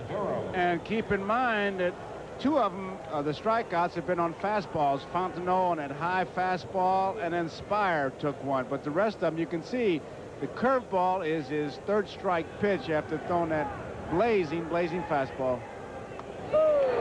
Off speed, and Leon Durham way out in front of it. Leon started that swing sometime this morning.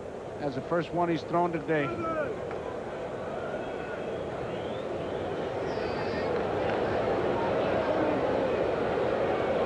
Durham doubled inside the left field foul line and grounded to third. Fastball. So he has him 0-2, and with a half a dozen strikeouts already in 4 2/3 innings, the crowd wants to see another.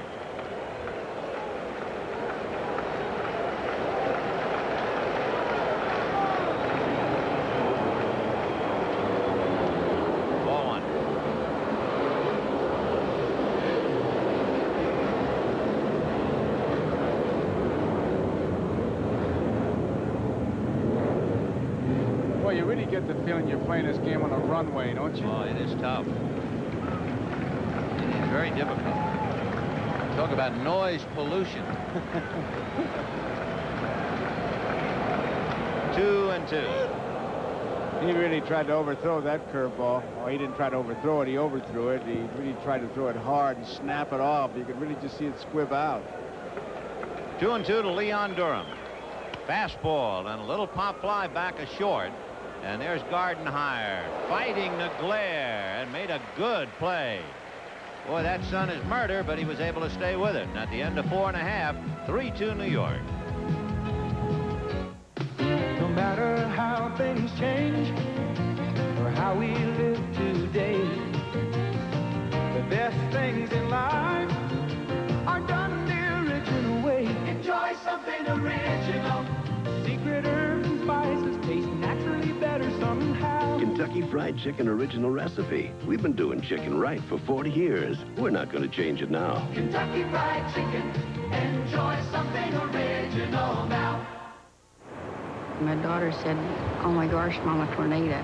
Allstate Update. Fast, fair claim service. Anna and Leanne Williams were rescued from under the rubble of what had been their home. I feel luckier than some folks because I called Allstate, and within a week I had my settlement, and so that just makes you feel great. Allstate promises that you're in good hands, and it's true. If people say it's just a saying, I know different. You're in good hands with Allstate, a member of the Sears Financial Network. Racing engines run hot. STP oil treatment fights the effects of heat in racing cars. Your car runs hot, too. In everyday driving, heat weakens your oil's vital protective properties. That's motor oil breakdown. STP fights motor oil breakdown. STP strengthens your oil, putting extra lubricants and anti-wear agents to work just where they're needed. Whenever you change or add oil, get STP oil treatment and fight motor oil breakdown. So what? Want to join? Join a health club? Learn pain? This gets the kinks out. It's happier with the kinks in. Relax. 2 more things to try. Like what? Lounge and Lowenbrow. Great. The beer will pour, must say something more right now. I think I'll just join the lounge. Tonight, let it be Lowenbrow. Tom Paciorek fouling the first one back. Here's that play. Gardenhire really makes a tough play. You see him flick the glasses, misses him, gets him the second time. Now he has to find the ball, shades his eyes, and he actually broke the wrong way when the ball was hit. So that was not an easy play. High fly ball into left field. Davy Lopes going back, drifting on the track at the wall to make the catch. That light breeze blowing from right to left almost carried it out.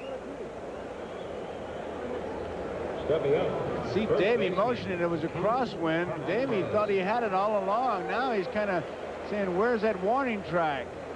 Now his feet tell him he's on the warning track. How much room does he have? And he makes a good play. That ball kind of drifted away from him. So that light breeze gusting occasionally from right to left. And with one out, here is Keith Hernandez. Ground ball to Leon Durham. Nice big hop for him. 2 down. So 2 quick outs in the 5th inning, and Gary Carter coming up. Carter grounded to third and was walked intentionally, and that's when Strawberry singled to right and broke the tie. 3-2 Mets, bottom of the 5th, 2 out. Well, Carter's got to feel like, well, they're going to try to get ahead of me with a fastball. Do I jump on it or do I take it because the 2 guys ahead of me hit the first pitch? I got to believe if it's a fastball, he's going to jump on it.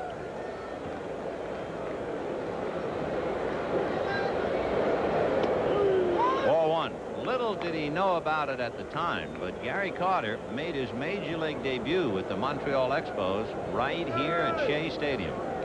Now it figures he'll finish up here. 1-1. That was back in September of 1974. Apparently Gary Carter feels there is definitely some vendetta of sorts as far as the Expos are concerned. Well, I think that pitch that Gullickson threw delivered the message if he thought about it. Well, and he even mentioned Andre Dawson. Ground ball to shortstop. He was saying Dawson wouldn't have played after a night game except for me. So he's doing a lot of thinking about it. At the end of 5, 3-2 Mets. Right now, here's another edition of Baseball Remembers. Footwork presents Baseball Remembers. Brought to you by New Footwork, Athlete's Foot Remedy. Your ultimate weapon to cure and protect against athlete's foot. Willie Stargell relates his philosophy on enjoying the game of baseball. Day in, day out basis, I felt that each inning, it was a learning process. I didn't want to miss nothing. And I felt that if I could apply myself for 9 innings each day, as best as I possibly could, when the game was over, and I had an awful lot of fun. I never wanted to be great, I just wanted to be consistent. I wanted to go out and enjoy myself like I did before I started making money. I always kind of visualized what I was doing when I was really enjoying the game. And I never wanted to get too far away from that. I wanted to have fun.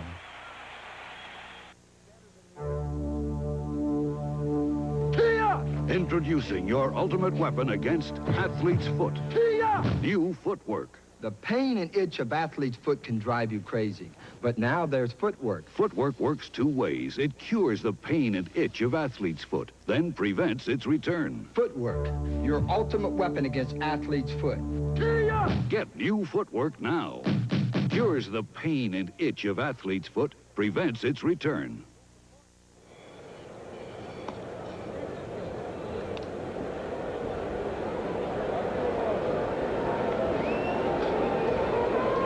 The game of the week, the Red Sox and the Yankees, or the Kansas City Royals and the Toronto Blue Jays. That's next Saturday, 2 p.m. Eastern Daylight Time.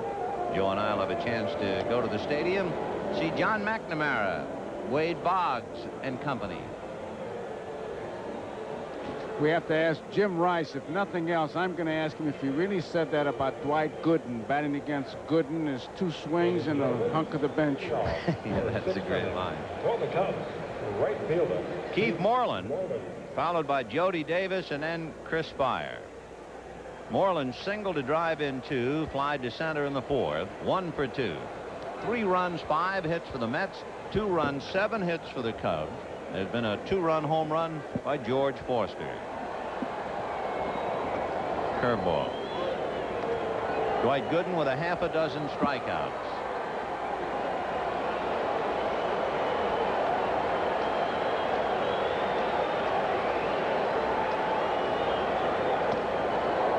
Two balls, no strikes. The Mets are playing so well that their winning percentage is now the best in the National League. Only the Toronto Blue Jays have a better winning percentage in the major leagues. Fastball fouled away. 2-1.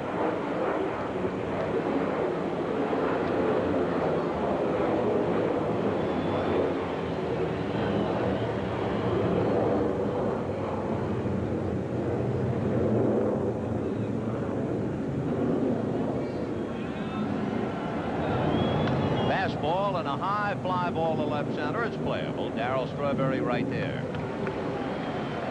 Let's get a sports update. Go to Manhattan and to Bill McAtee. All right, Ben, up in Minnesota, the Twins and the Angels played 4.5 scoreless innings until Randy Bush hit this home run off Kirk McCaskill in the bottom of the 5th. A solo shot, so the Angels trying to hold off Kansas City in the West, trail the Twins by a score of 1-0. Meanwhile, just as tough here with the Mets leading the Cubs by 1, 3-2. And Jody Davis at the plate. Fastball rounded to short. Ron Gardenhire gets him. 2 down in the 6th inning. That's 7 in a row retired now by Dwight Gooden. And the batter will be Chris Spire. Spire struck out and singled in the 4th inning. 1 for 2. It's kind of tough to have to go up there knowing you have to spot him a strike, because Davis did hit the first pitch, and you really, as a good hitter, should take at least 1 strike. But with Gooden, no way you should give him any advantage.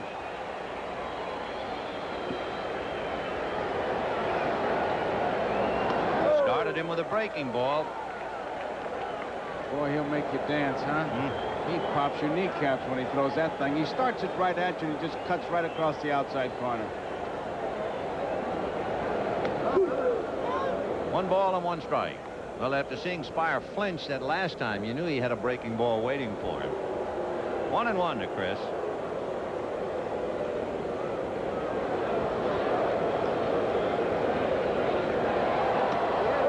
Now the fastball, and he's behind 2 balls and 1 strike.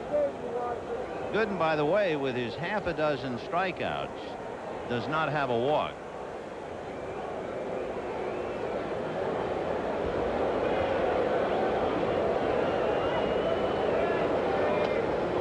Behind now 3-1.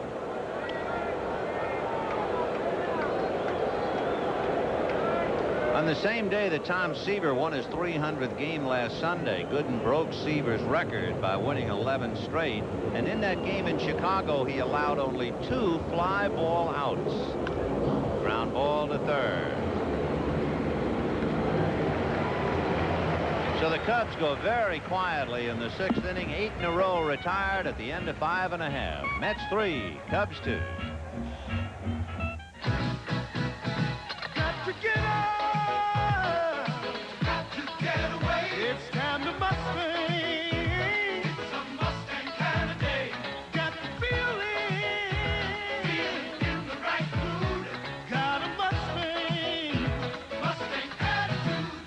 Have you driven a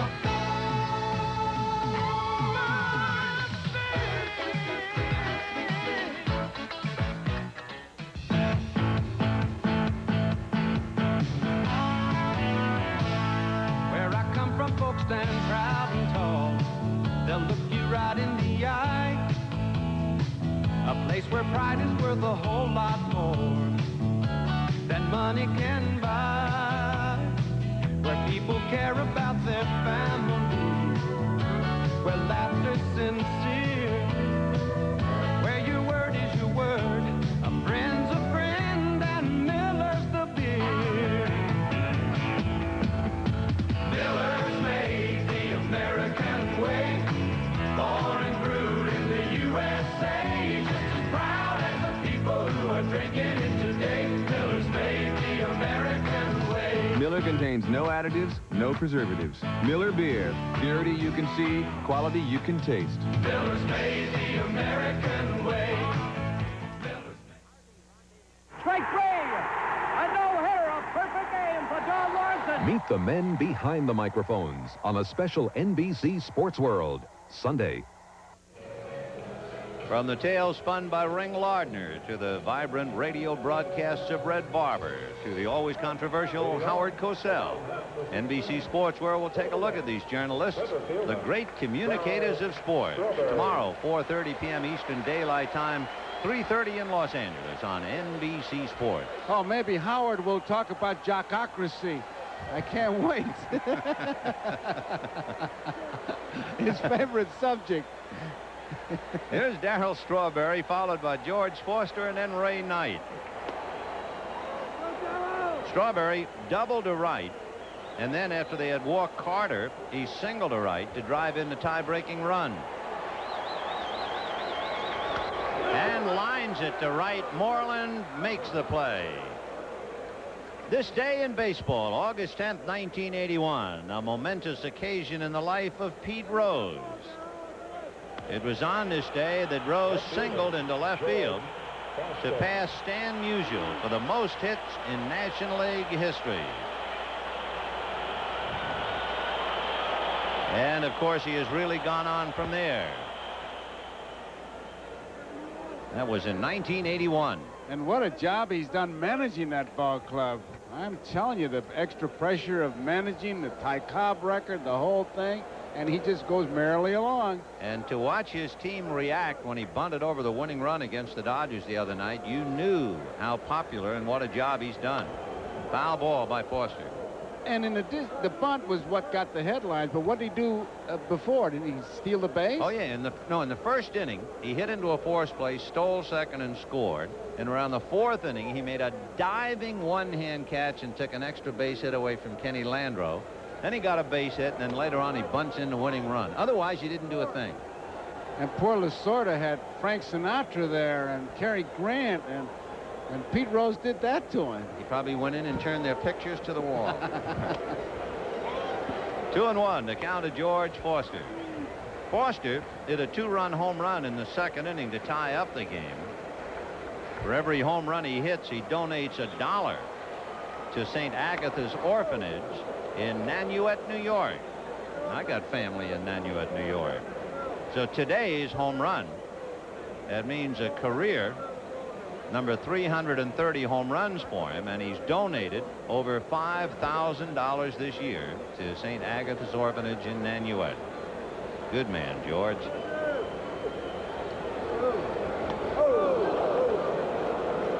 Down he goes. California, Minnesota, you saw the score tied up. Those Angels doing quite well. Third baseman Ray Knight. Ray Knight is grounded to short and flied to left. He's 0 for 2. On deck, Ron Gardenhire. The Mets 3 and the Cubs 2. We're in the bottom of the 6th when the Cubs bat in the 7th. Boa, Fontenot, and Dernier.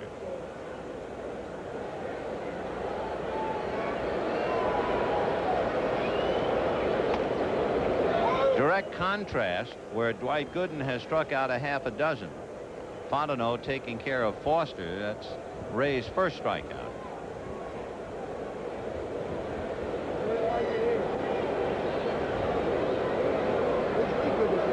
Oh, good pitch. And Knight way out in front. Changing speeds.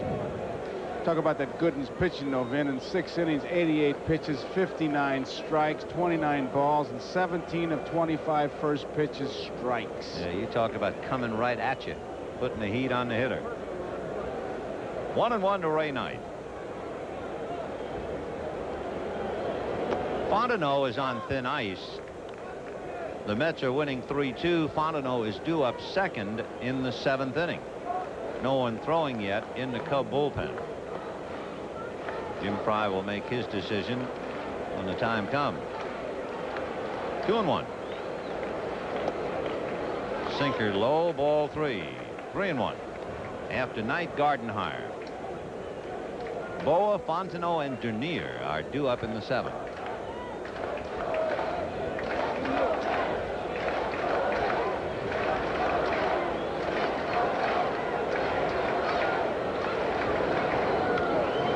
Foul off to the right, well out of play in this sellout crowd.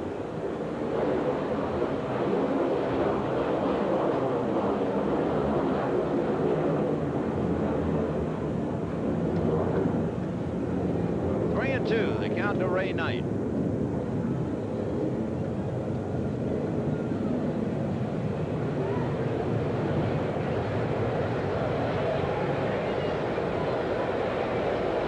Fastball and a chopper to third to Chris Spire. And that's that.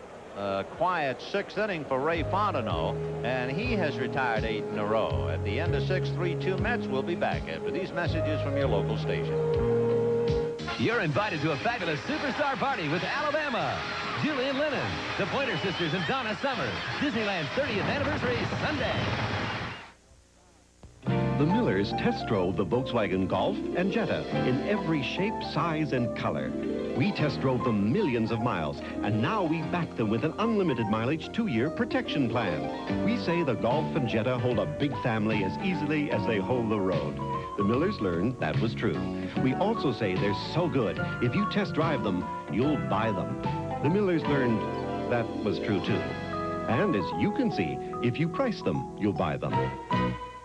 Look, guys, this is our big chance. We're here to tell them Sports Channel isn't ESPN. Sports Channel's the one that gives you all of us. Yeah! You get the Mets, the Yankees. Way to go. The Islanders. All right. And Nets. The Nets. Chocolate Thunder. Sports Channel. It's the only one big enough to cover all of us. Sports Channel. We've got New York sports covered. If you're a New York sports fan, call your cable company to order Sports Channel today. Sally, who took the yellow pages? Oh. Honey, have you seen the yellow pages? No. Susie, where are the yellow pages? Sally had it last. I did not. Come on, I need the yellow Over the years, one book has been in more homes, helping people throughout New York find more goods and services. The 9X Yellow Pages. Mom. It's always there when you need it. Oh. The Future of American Business in South Africa, Sunday at 11:45. Well, we were wondering about Jim Fry's strategy, and there's the tip-off. George Frazier begins to loosen up in the Cub bullpen. So Jim is going to make the move. Thad Bosley comes out on deck. So it's Boa, Bosley, and Dernier. And Ray Fontenot did very well. He goes out losing 3-2, but in 6 innings, he just about held his aim. That's Ron Say standing in front of him with the bat. And into the 7th we go. 4-1. Ray Knight is really trying to take the bunt away from Boa, and he's also guarding the line, as is Foster in left field. They've really swung around, giving him even more room in right center field. He's 2 for 2 today and drives it shallow straight away. Here comes Strawberry.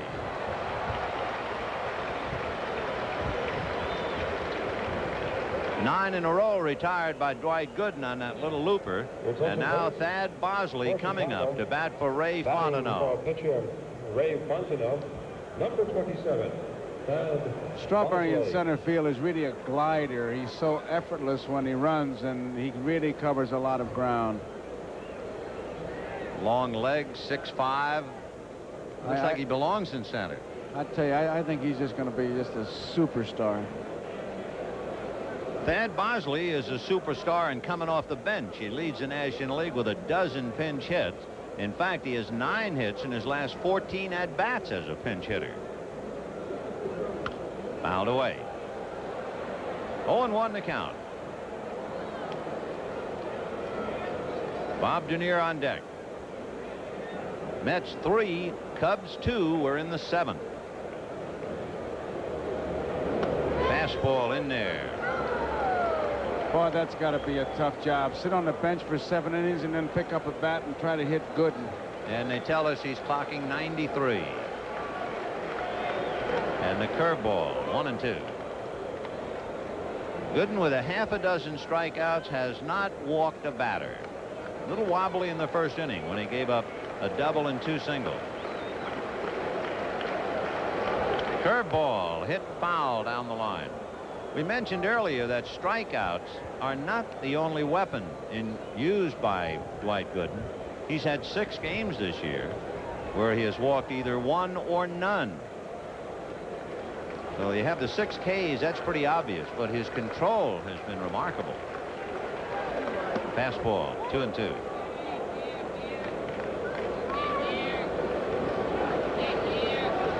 That's a great statistic. 2.4 for 9 innings.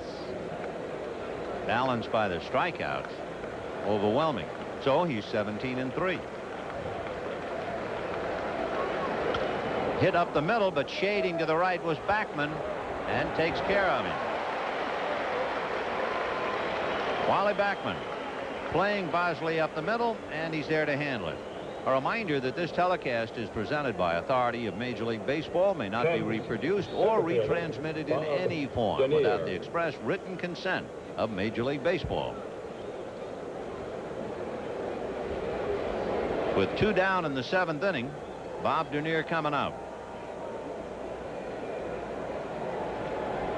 10 in a row retired by Dwight Gooden. The last base hit was the single left by Boa that loaded the bases with 1 out in the 4th. But Fontenot struck out. Dernier hit into a force play, and that was that. Dernier is 0 for 3. Ball 1. Dear Dernier, would you maybe think bunt right now? Knight is back. Miss with the fastball, maybe the slow curveball. Except for the fact that Jim Price said his foot is bothering him. Strike.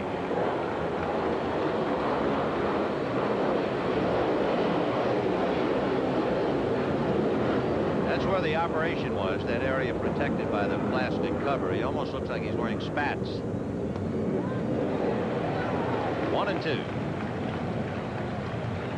Boy, there's something that has drifted out with the Buffalo, spats. Thomas Wolfe used to wear them. Okay, I'll tell you all about him later.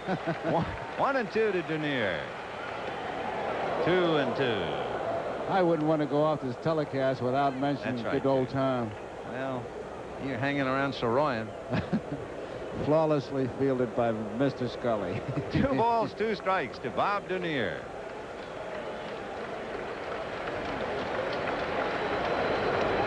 Well, he goes 3-2.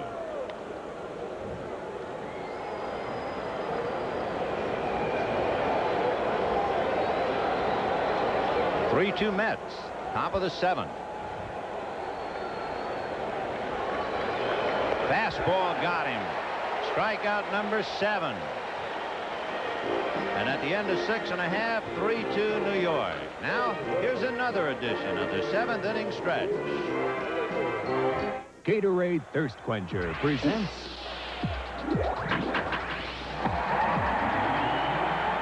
the 7th inning stretch. Gatorade is thirst aid for that deep down body thirst.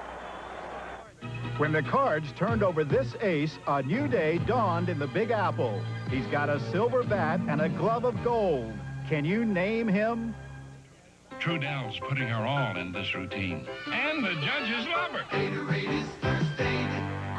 Smith moves ahead in what appears to be a one-man race. Gatorade is thirsty. Double play ball. Andrews to Wiley to Davis. When you exercise, you lose potassium, fluids, minerals. Gatorade Thirst Quencher helps put them back fast. That's why the pros drink it. It's Thirst Aid. Gatorade is Thirst Aid for the deep down body thirst. Keith Hernandez of the New York Mets spent more than 8 seasons with the St. Louis Cardinals, where he helped the Redbirds to a World Series win in 1982. But the next season, Keith came to the Mets in a surprising trade, and a sluggish team found new life as the popular Hernandez hammered out a winning style. And nowhere is style on better display than at first base, where Hernandez has won 7 consecutive Gold Glove awards. Thanks to Keith Hernandez, the New York Mets have found the right balance. Now pitching. I realize that the thoroughly professional attitude is that no pitcher can get me out if you're a hitter. But don't you think in the Cub dugout right now there's that seeping feeling starting to work its way into the psyche about Gooden has too much for us today? Well, I think it's working its way in because you're in that thing called a slump. You need somebody to pick you up, and the way he's throwing, because he's got control of everything now. His fastball is his best pitch right now, but he still has a good curveball going. When the Cubs come up in the 8th inning, they will have Davy Lopes, Ryan Sandberg, and Leon Durham, and that figures to be the biggest test.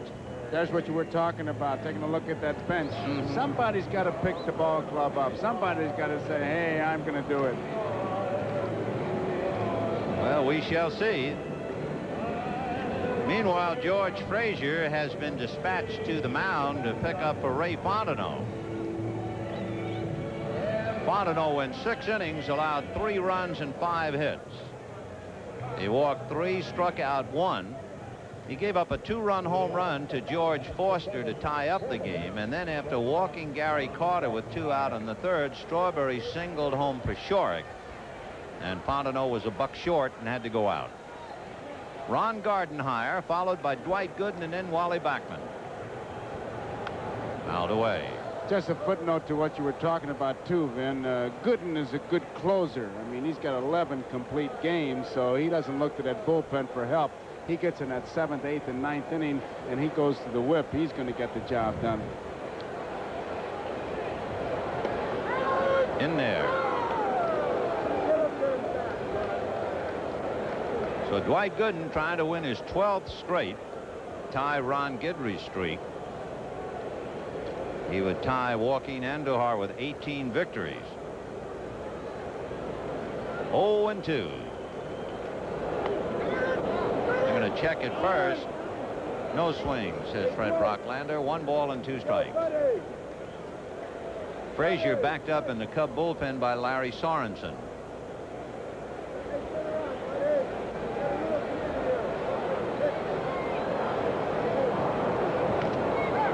Fouled away. 3-2 Mets, bottom of the 7th inning.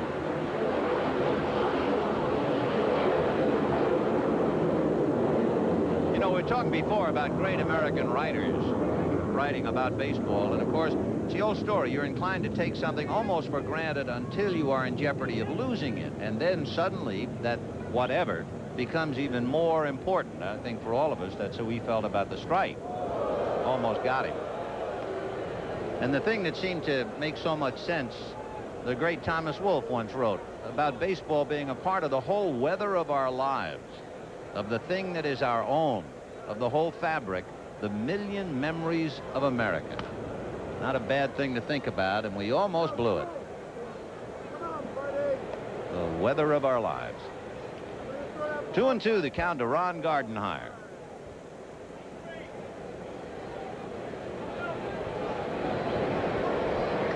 Gardenhire is pretty much of a slap hitter, but Davy Lopes plays him as if he's Darryl Strawberry or George Foster. 2-2. We should keep record of how many planes fly over. I think everybody except Chuck Yeager's going over today. 3-2. Little number up along third, foul. So you have Denier shortened up a little in center and Moreland in right and Lopes very deep in left. What makes it interesting is Gardenhire has only one extra base hit this year. He's not the kind of a guy to go up there and hit one out. But Davy sure is respectable. Deep in left. Of course, Davy was an outfielder, converted to an infielder, back to an outfielder again, and an outfielder's worry is always that a ball is going to be hit over his head. They hate that. 3-2 to Gardenhire. Fouled away. Oh, hello, buddy. Good play. Bud Harrelson, who sparkled here for years.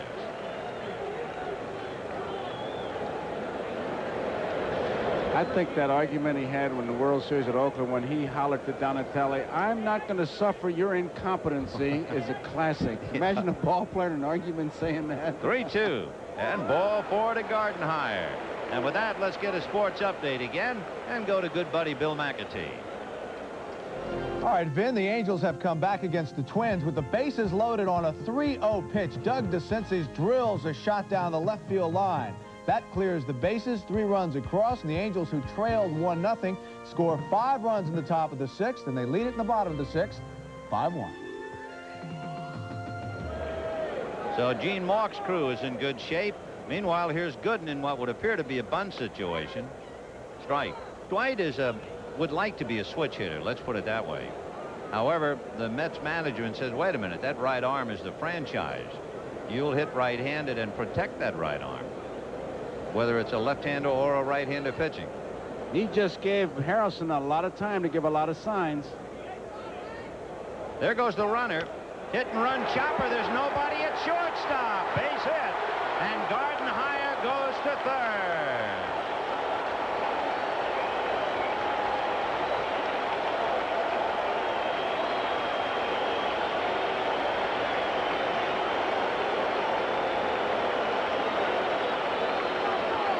He just gets the bat on the ball.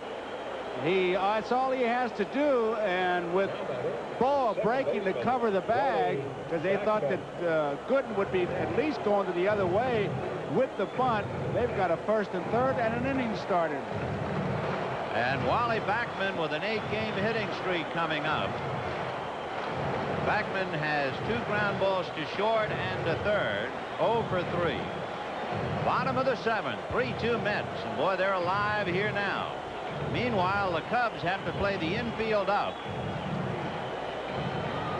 And after Backman comes Tom Paciorek.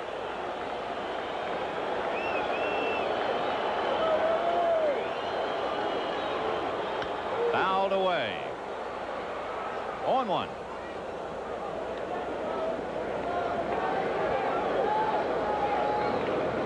Well, we've talked so much about Gooden's pitching, but he does so many things to help himself. The batter's box, the fielding, what have you. Here he is now. He has set up this inning, first and third, nobody out. He laid down the sacrifice in the 4th inning and then perfectly executes the hit-and-run play. So Frazier in the middle of the griddle here with Backman in first and third. And a drag bunt coming to the plate to score is Gardenhire.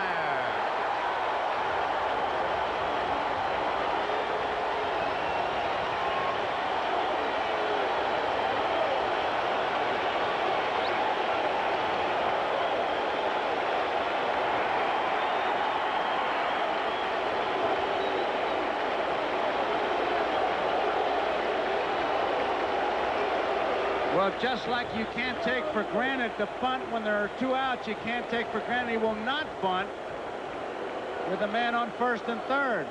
And I believe he's going to have to take a curtain call for the bunt. And that means he is now hit in 9 straight. There was no squeeze. He was dragging for a hit and executed the play perfectly. 4-2 New York. And you take a look at how they scored this run. You talk about the nits and gnats getting you a walk, A hit-and-run play, bounces the ball through the infield, a drag bunt, and now you got the cannons up there, and it could be a big, big inning. Tom Paciorek is due up, and Danny Heap, I believe, will come off the bench and hit for it. Tom Paciorek. Number 4, Lenny Dykstra. And Len Dykstra is the one coming out finally. So Dykstra will be batting, and Fry coming out of the Cub dugout.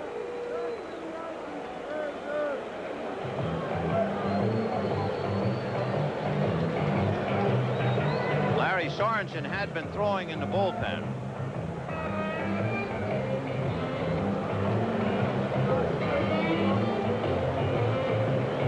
You know, one of the interesting thing about little Wally Backman, you talk about the nits and the nats, when he bunts, just in the opportunities of bunting, he's almost a 500 bunter. Can you believe?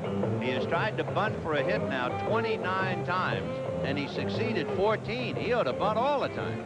It's amazing, amazing. That kind of success rate, I mean, that spreads. When you have meetings, you talk about that, and lo and behold, that means that you pull the infield in 2 and 3 steps. When you're hot, and the Mets are certainly hot. And when you're Fry, you're Fry, and all Jim can do is go out and counsel Frazier. And of course, he knows full well that Rick Sutcliffe is on the disabled list for the 3rd time. Steve Trout hasn't pitched for almost 3 weeks because of elbow trouble. Dennis Eckersley is in Boston getting his shoulder x-rayed and examined, and all he can do is carry on. Well, Frazier really hasn't pitched badly this inning. The base on balls, you could put that on the bad side if you so choose, but the infield hit and then the bunt, and he's in deep trouble. Len Dykstra hitting .252 with a home run and 15 runs batted in, and they're looking bunt again. 4-1. The way the Cubs set it up, Spire comes to the plate. It's up to Boa to break and cover 3rd. Of course, that's a very interesting target then, with no one at shortstop. And Dykstra looking at Bud Harrelson.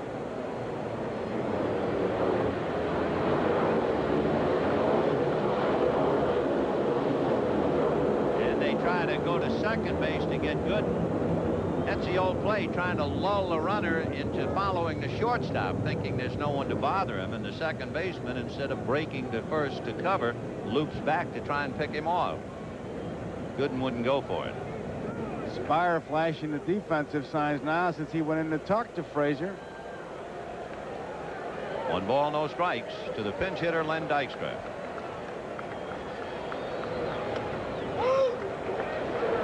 Two balls, no strikes.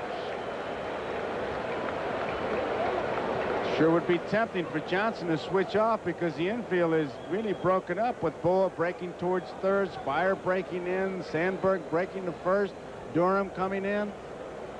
Dykstra can handle that bat. And he makes it tough. He's 5'10", but he would appear smaller to you by the time he bends at the knees and waist, choking up on the bat. And let's see what he does. 2-0. He's swinging and instead looks at ball 3. He was not around to bunt.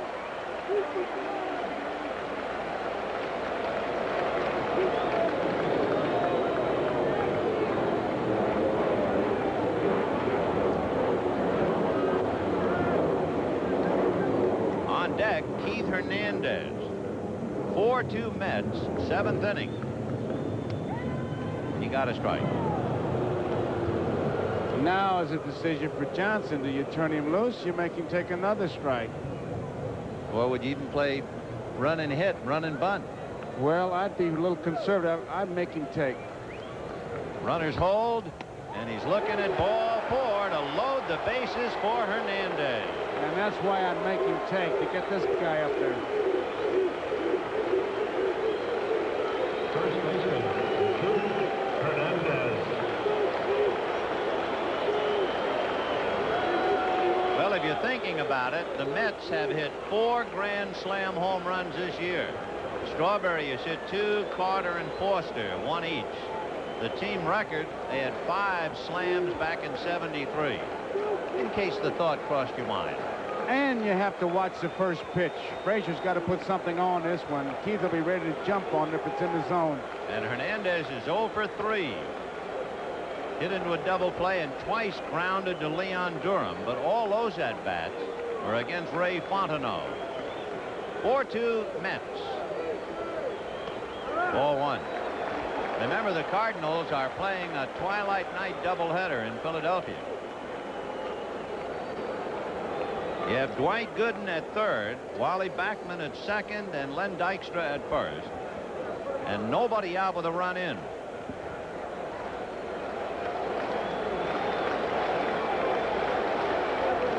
1-0. And a one-hopper into left field for a base hit.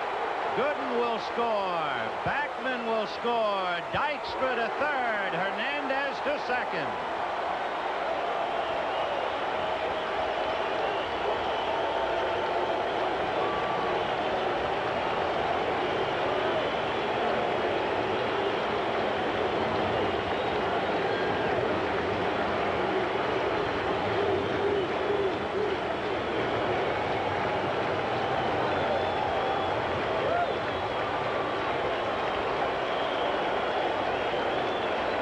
So at the infield up, Hernandez drives one into left to pick up two, and now Gary Carter is up there with the infield up and first base open. Strike. They can't use the left-hander Meredith, but he is getting up in the bullpen.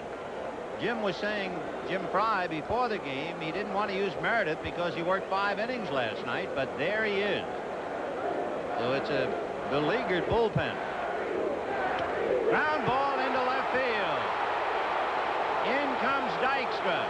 Here comes Hernandez. He is out at the plate. Carter to second. It is 7-2 Mets.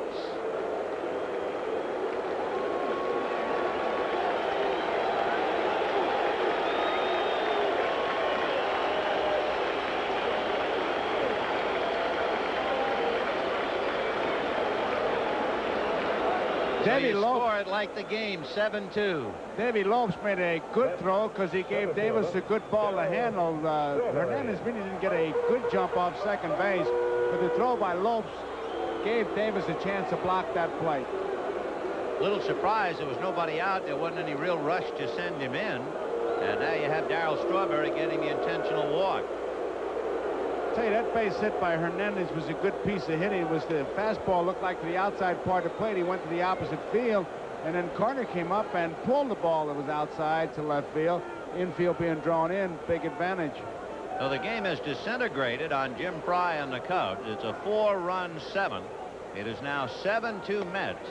And we mentioned at the very start of the day that the Mets are averaging 6 runs a game since the beginning of July. Foster. So they come up with 7, and they're not finished as George Foster comes up against George Frazier. Foster has jumped on the first pitch every time up. So Frazier has allowed 4 runs and 4 hits. The key to the inning would be the hit-and-run single by Gooden, followed by the bunt single by Backman.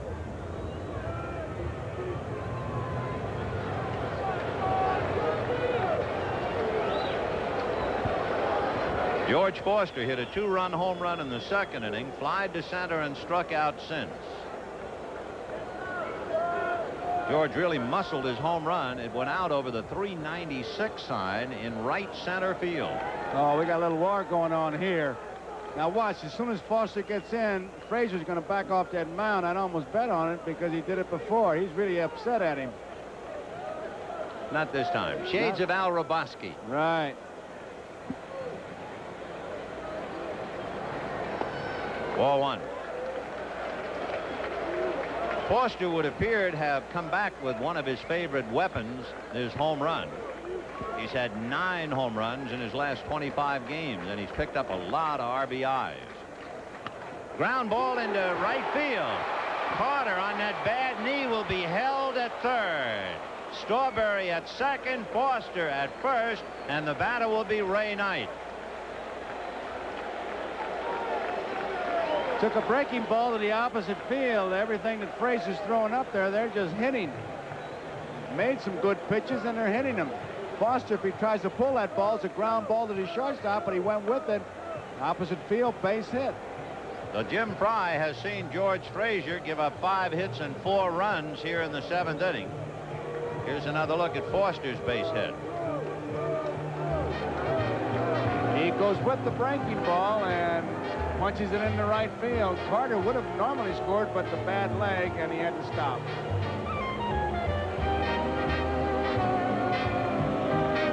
Day's looking new and bright, and you're gonna start it right. Folgers starting to brew, the aroma's calling you.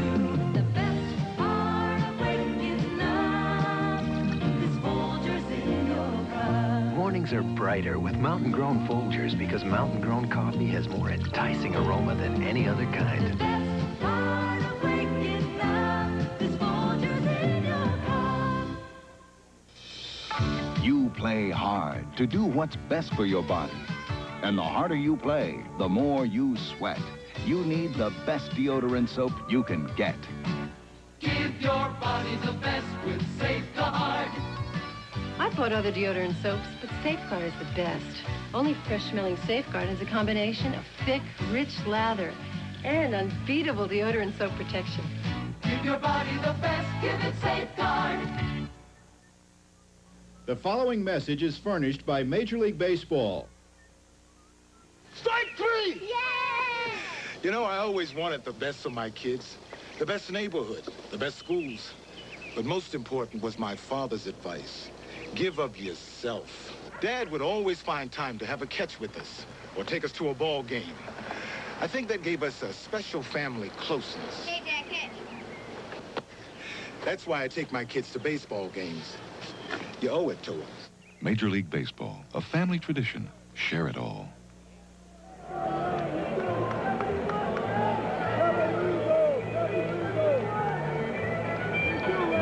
A very large and exuberant crowd. The paid attendance today, 48,306. The total in Shea Stadium, 49,324. In doing a little compilation, the average home attendance for the Mets, 33,000. When Gooden pitches at home, he's averaged 40,000. That's a goodly difference. He has brought in an awful lot of money to the Mets. Never mind that. How about the White Sox? What are they drawing? That's right. Paciorek is sitting here. He doesn't know. He doesn't know.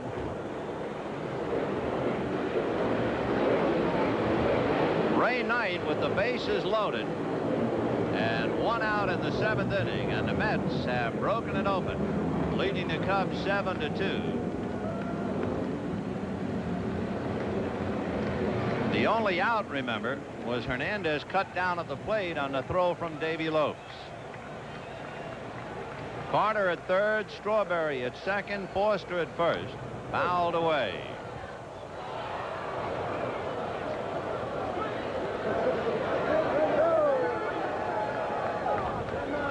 So Larry Sorensen trying to restore order.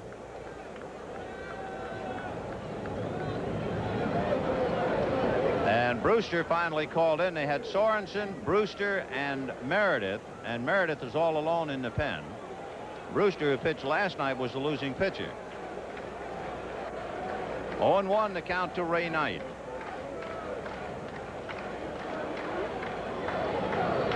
High fly ball into right center. Denier on his horse will make the catch. Everybody tagging at second and third. Carter scores. Strawberry to third. Holding at first is Foster. 8-2 Mets, and it's a 5-run 7th inning.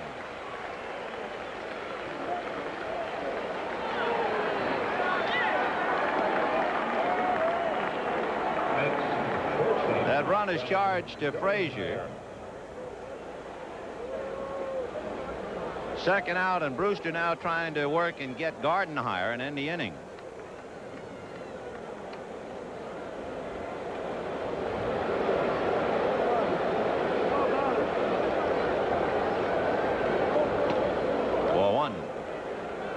George Foster at first, Darryl Strawberry at third. 8-2 New York. It's been Fontenot, Frazier, and Brewster. little foul off to the right of the plate. Davis coming over. And that's it. Post 5 in the 7th for New York. 2 men left. And at the end of 7, the Mets 8 and the Cubs 2. Lopes, Sandberg, and Durham due up for Chicago. He's got Marlin.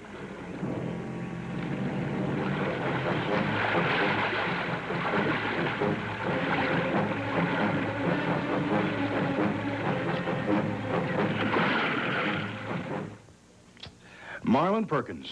What an amazing man he is. Perhaps you've heard that Marlin recently faced his most serious brush with death, a battle with cancer.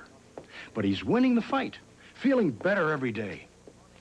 You know, if they ever tell you that you have cancer, one thing you don't want to have to worry about is having the money to get the treatment you may need.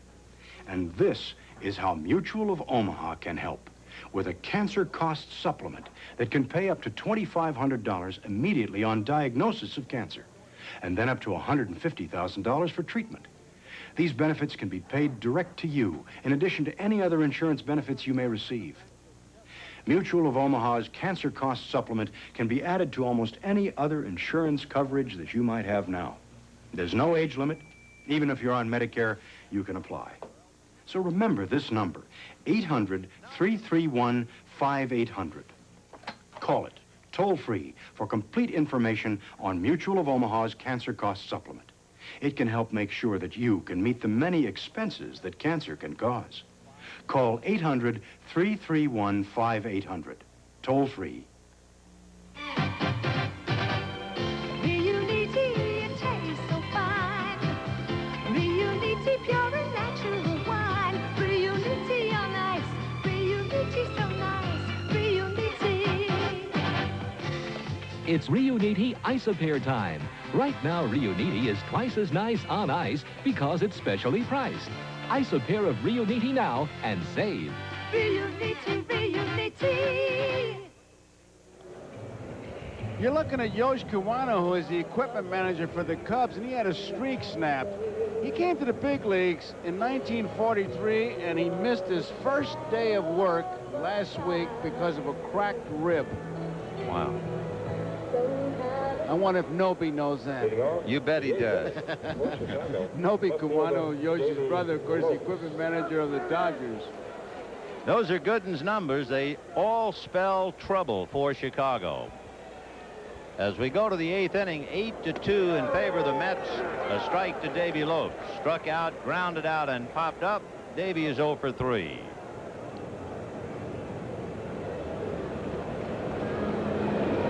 Fastball, 0-2. The Cubs jumped on Gooden for 2 runs in the first inning. Sandberg singled, Durham doubled him to third, and Moreland singled home both men. But outside of loading the bases in the 4th and failing to score, the Cubs haven't done anything. In fact, if you forget the first inning when they scored and the 4th inning when they loaded the bases, they have just one other hit. 0-2 to Davy.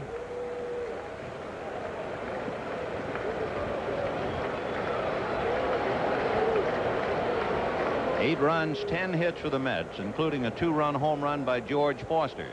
2 runs, 7 hits for the Cubs.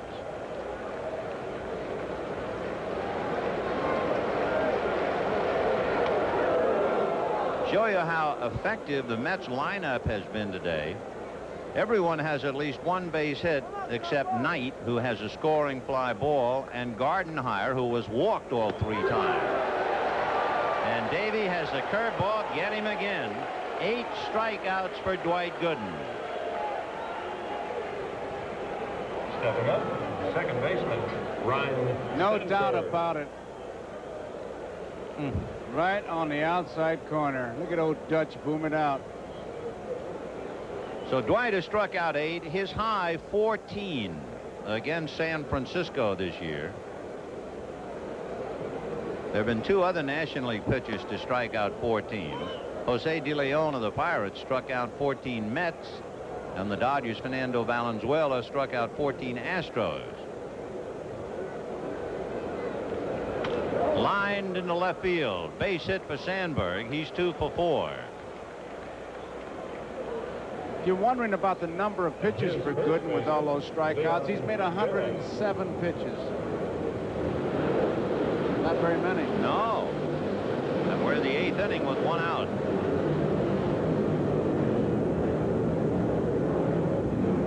Leon Durham doubled inside the left field foul line, grounded to third, and popped to short. In other words, the left-hand hitter is showing you why he does not have too many home runs on the road. He hasn't pulled a ball yet, going 1 for 3. Although he's hitting Gooden very well, he's hitting .400 against Gooden, and promptly slices one into left center. That will fall. Dykstra, playing center field, will get it into second base as Sandberg goes to third. So the Cubs try to come back. First and third with 1 out. That's the 9th hit for Chicago. And the batter, Keith Moreland. And of course, the big albatross around Jim Frye's neck, he doesn't have a starting pitcher who hangs around. The last Cubs starting pitcher to complete a game was Scott Sanderson on the 30th of June. And no bullpen can stand the heat that's been put on the Cub pen.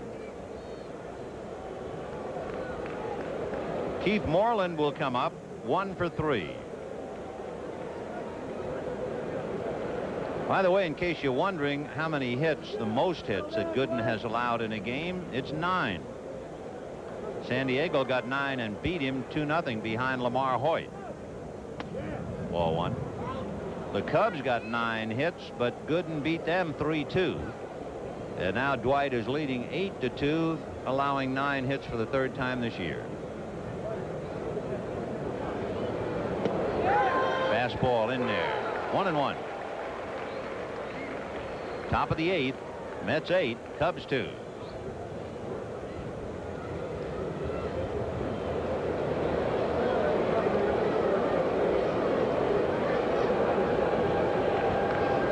Curveball. And you could see Moreland was swinging one-handed, trying to time that slow curve, and he couldn't do it.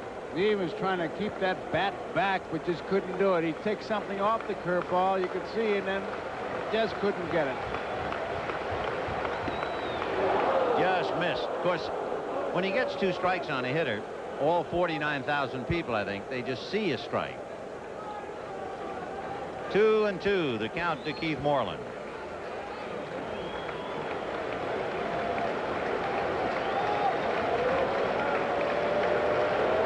Curveball hit slowly to shortstop. Back to second for 1. A bounce to first, not nearly in time, and the run scored. Backman did not get there in good shape. And when he got the throw from the shortstop, he just watched him jump. The ball isn't hit that hard to begin with, but the rhythm was off. He just wasn't at the bag, and he had to take that little extra step, and when he jumped straight up, he lost whatever leverage he had and just threw a one-hopper. Well, Keith Moreland hitting into a force play, picks up the run batted in. It means Moreland has driven in all 3 runs for Chicago, and the batter is Jody Davis. 8-3 Mets.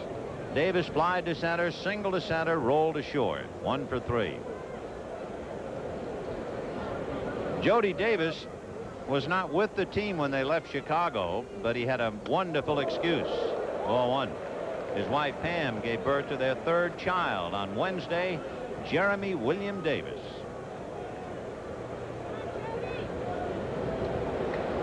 One and 0 the count of the Georgia Davises. He's from Gainesville. A shot down to second base. Backman goes the quick way to Gardenhire.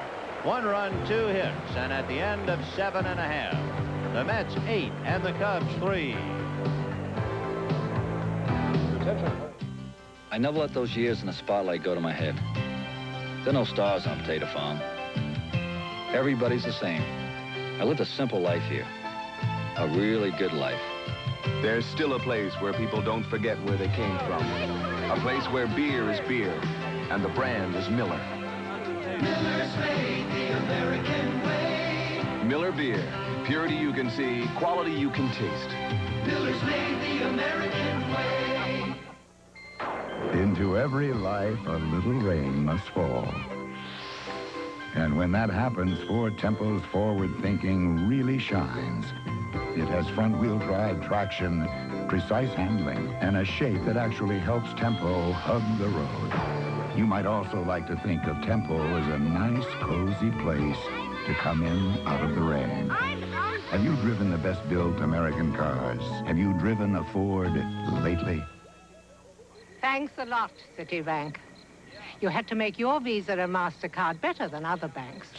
Just by using them, we earn bonuses called Citi Dollars. Now, they could have saved us up to 40% on a color TV or a stereo. But we used ours to get something strictly for Vincent's amusement.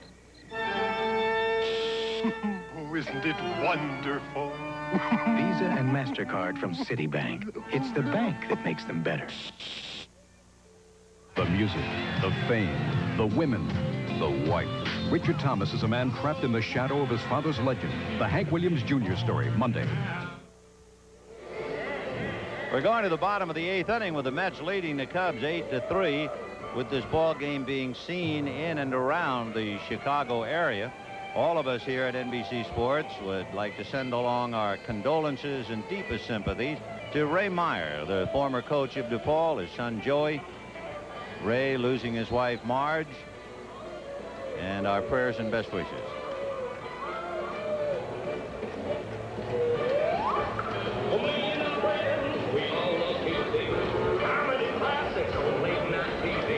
And the man will start it off. Gooden, Backman, and Dykstra in the bottom of the 8th inning, 8-3 Mets. Gooden hit into a force play, sacrificed, and will get a standing ovation. And deservedly so. He's 3 outs away from his 18th victory, his 12th straight. Strike.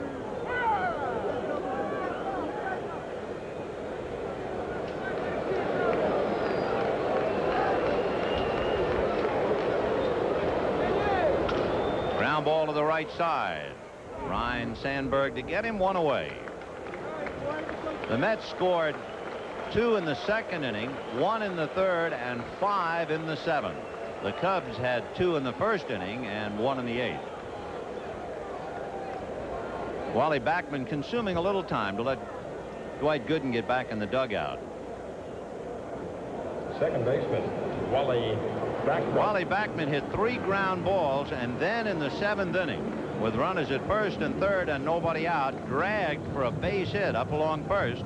And that scored a run, and boy, they were really off and running then. Look how far back they're playing on the right side. He may drag another one. Remember what we said, he is 14 for 29 when he bunts. But he swings away and hits a fly ball to Denier, fighting the sun. Boy, you had to be a pro to catch that one. Wow, his glasses were not that much help at all, watching them glisten. He's using glasses, glove, and he just keeps it right there. That ball ends up in that glove. That was a good play. Excellent play by Bob Denier. He has the glasses and the grease on the cheekbones. He needed everything that he could take out there. Len Dykstra, who walked as a pinch hitter and then stayed in the game, punches one on the ground. And Boa will take care of him. A very quick 8th inning. But the horse is way down the road. At the end of 8, the Mets 8 and the Cubs 3. No one is permitted on the field at the end. There's still a place where you're free to test your limits, to go as far as you can. A place where beer is beer and the brand is Miller.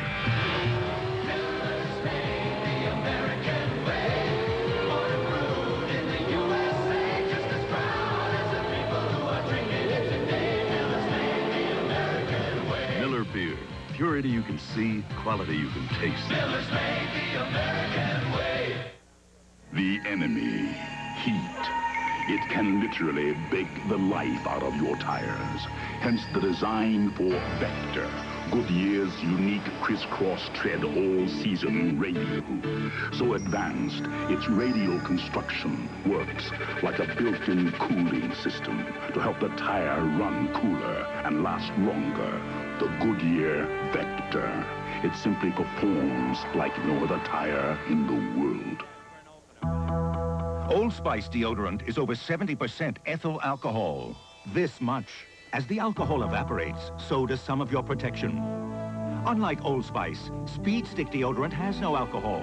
The Wide Stick gives you man-sized protection that won't evaporate. Speed Stick protection that's more effective than Old Spice even after 24 hours. We believe alcohol and deodorant don't mix. All-day protection that won't evaporate. Speed Stick, the Wide Stick. An American tradition continues. In 1978, it was dubbed the modern-day shot heard round the world. Bucky Dent's three-run homer helped clinch one of baseball's greatest comeback seasons.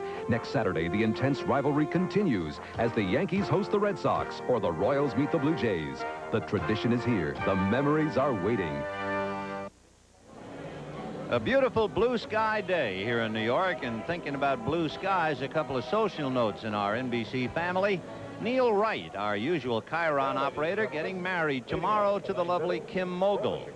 And come Tuesday, our producer George Finkel and his lovely wife Lynn will be celebrating their 25th wedding anniversary.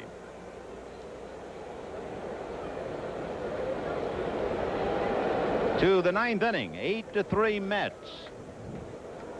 And Dwight Gooden trying to nail it down. Orozco and Leach back of him in the pen.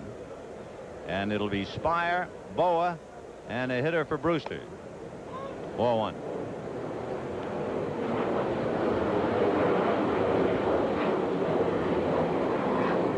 And now coming out on deck is Richie Hebner, and he will bat for Boa.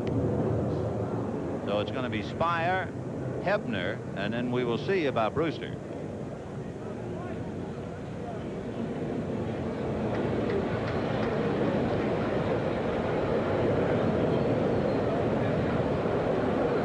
Mets 8, Cubs 3. Ninth inning. Ball 2. The Cardinals with a doubleheader on tap tonight in Philadelphia. Danny Cox and Jerry Koosman, Kurt Kepshire and Kevin Gross, the probable pitchers. The Mets, if and when they wrap this up, will technically lead by a game, and then it will depend upon what the Cardinals do. 2-1. Fastball lifted to straightaway and somewhat shallow center. Len Dykstra. One away. The Major League Baseball game of the week has been brought to you by Ford, who invites you to drive the new Ford Escort. Have you driven a Ford lately? By Mutual of Omaha, people you can count on. By Miller Beer. Miller made the American way since 1855. And by the STP Corporation.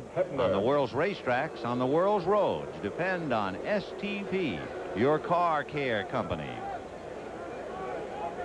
Richie Hebner batting for Larry Boa, and Gary Matthews is on deck to hit for Warren Brewster. Foul back. Thad Bosley has been a very successful pinch hitter, and so has Richie Hebner. And there's Gary Matthews waiting his turn. Hebner leads the league with 11 pinch hit RBIs this year. High slicing fly ball. Foster a long way to go. He's just about there. 2 down, and Gary Matthews coming up. The executive producer of NBC Sports is Michael Weissman. The coordinating producer for NBC Baseball is Harry Coyle. The telecast of today's game of the week, produced by George Finkel, directed by Andy Rosenberg, pregame produced by Dave Hoffman, pregame directed by Mary Buta Lamusio, technical directors Steven Cimino and Sal Nagita. So the Cubs are down to their last out. Gary Matthews hitting for Brewster. Ball 1. Matthews has not had much success against Gooden, but of course he has a lot of company. In his career, he's hitting just 174 against Dwight. Foul back. 1-1. Gooden is trying to win his 12th complete game and his 12th straight.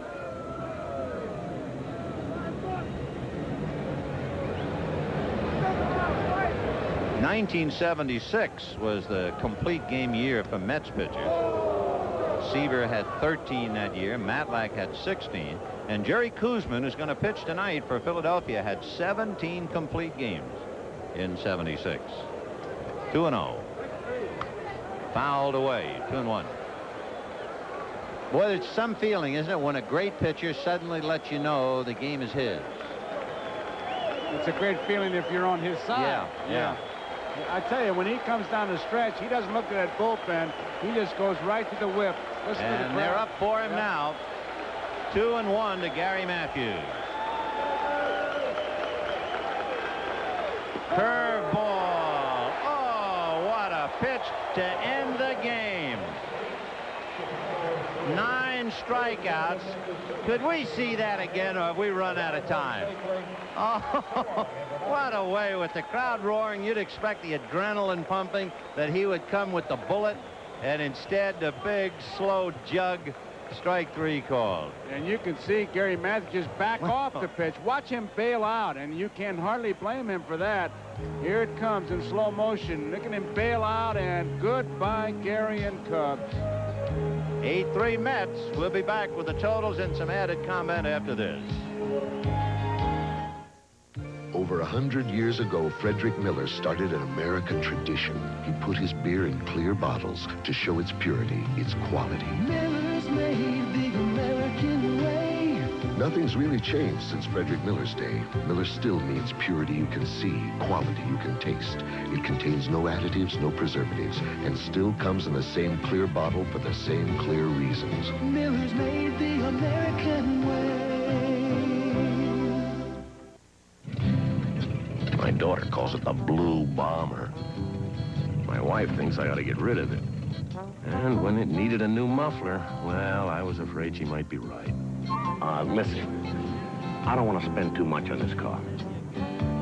Midas had a muffler that was perfect for my budget. Now the old Blue Bomber sounds almost as good as new. And heck, she doesn't look that bad. Trust the Midas touch. My hemorrhoids are really acting up.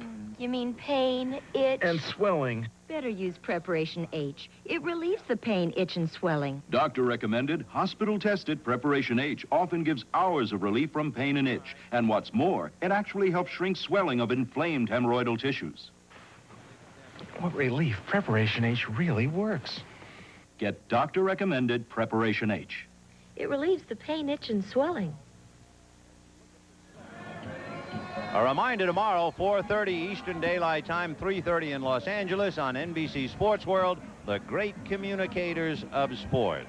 Well, we can also communicate this message. This week's NBC Light Beer from Miller Player of the Game is Dr. K. Dwight Gooden.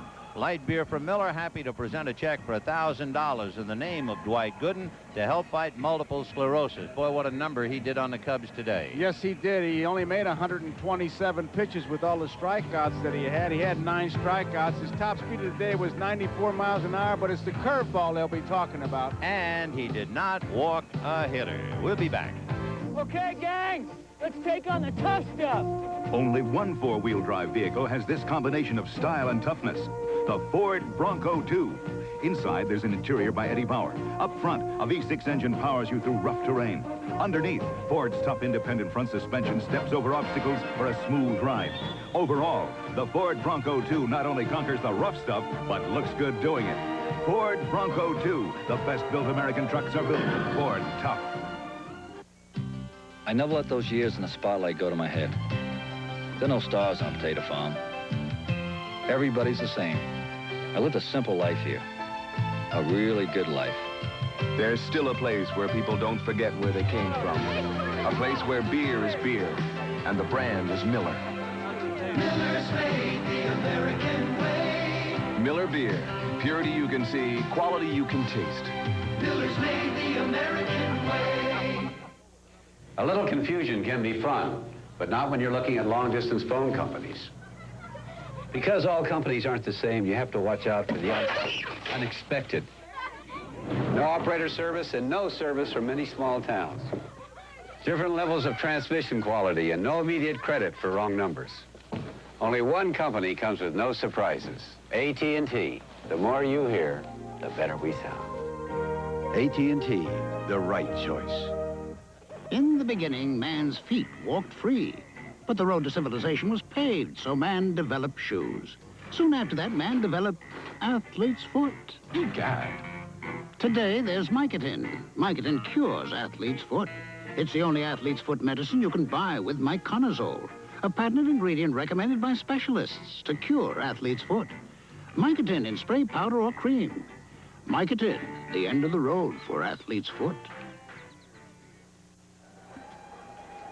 Don't forget next week, the Red Sox visiting Yankee Stadium, or in some areas, Kansas City at Toronto, all on NBC Sports. Dwight Gooden and the Mets beat the Cubs 8-3. For Joe Garagiola, this is Vin Scully wishing you a pleasant good afternoon from Shea Stadium in New York. A promotional fee has been paid to NBC by United Airlines.